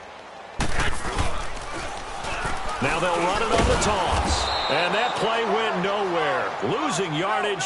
It'll be back at the 36. He lost 2, and it brings up 4th. So, Brandon, when this offense gathers together to watch tape for this game, they're going to be feeling pretty good about themselves until the coaches get upset about the play we just saw. But you know their defense is going to be. But we put up big points all game long. The defense is going to win one every now and then. And he won't get there. They stop him a few yards short of the line to gain. Tackle was made by Joel Iyiegbuniwe. So they were really trying to put the nail in the coffin there already with this lead here in the 4th. But they didn't get it. Guaranteed, it's not going to be a fun handshake in the postgame, right? You just know that there's going to be some bad blood there. And I know if we go to the postgame press conferences, the winning coach, you know what he's going to say, why he did it? We need the points, okay? Because you never know at the end of the year if points are going to come into the tiebreaker if we're trying to get into the playoffs. That's always the standard justification. Now the first play of the drive there is incomplete. This defense was definitely alert to the possibility of the deep ball, and they were more than ready for it. They've got the lead, 4th quarter. Maybe can expect more passes like that downfield. 2nd and 10 now. It's Trubisky. Wide open receiver complete. And he gets this one inside the 15, just a yard or two shy of the 10. Now whistles come in. We're going to get a timeout here by the offense, as they'll stop it with a little over 30 ticks to go in the football game.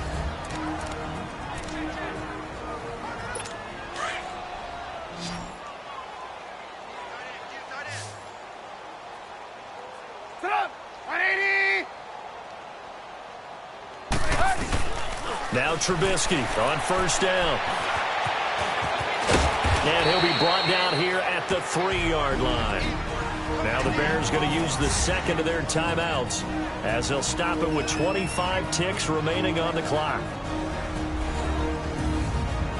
So the offense took the timeout. Looks like they're ready to go as we get set to resume the action.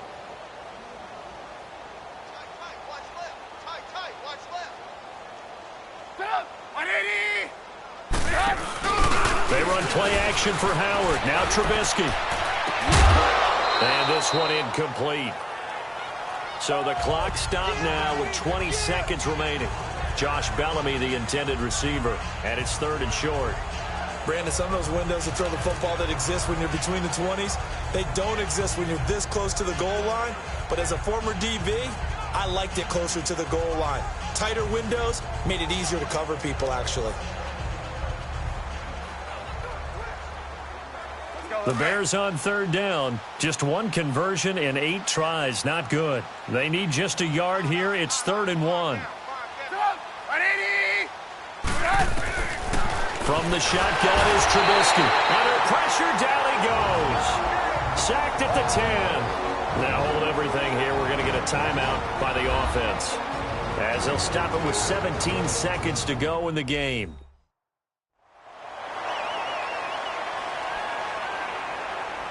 And welcome back. The offensive unit, they took the timeout, and now they get set to line up as we resume action.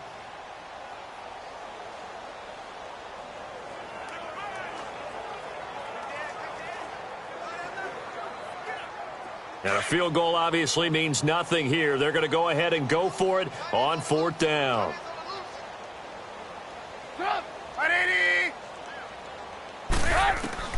As expected, they're going for it to keep the drive alive. And it'll be intercepted. Picked off by Akella Witherspoon. So now he's equaled his interception total from a week ago. Remember, Charles, he had 3 last week. And you know, all week long he vowed to take that number down.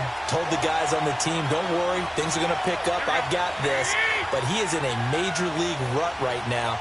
Let's see if his teammates can pick him up along the way. You're right. He talked about being cool, calm, collective, rebounding. Not rebounding right here.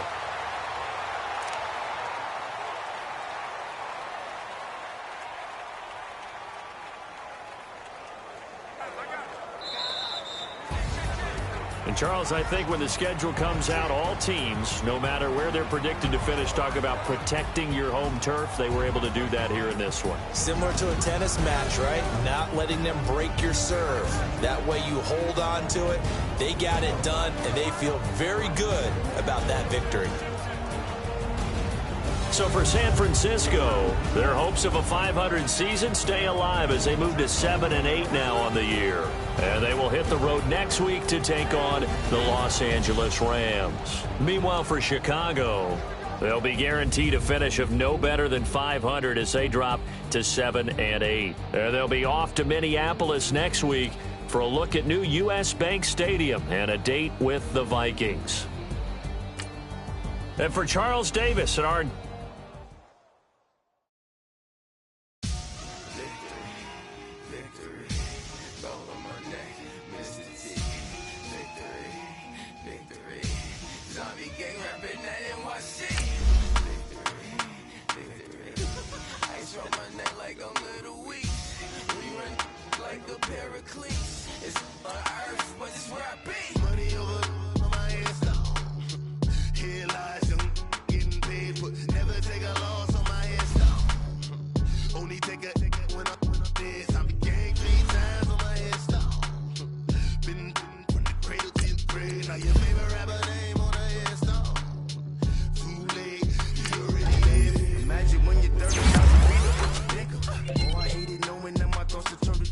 I never knew I'ma get my chest of liquor. Oh, I tell you all of this unusual to me. Swear I came from the bottom, flappers living, walking dead on. But your favorite Scouting points are earned every week. Use all your points, as a portion of the remaining points will be lost when you advance the week. Throw it back, yeah, I'm born it's talking, it's hustling me where I'm at. I'm living how I want now. No reason to doubt, it's clear to see. All eyes on me for 100 degrees. Who am I? Ruthless, easy, does it.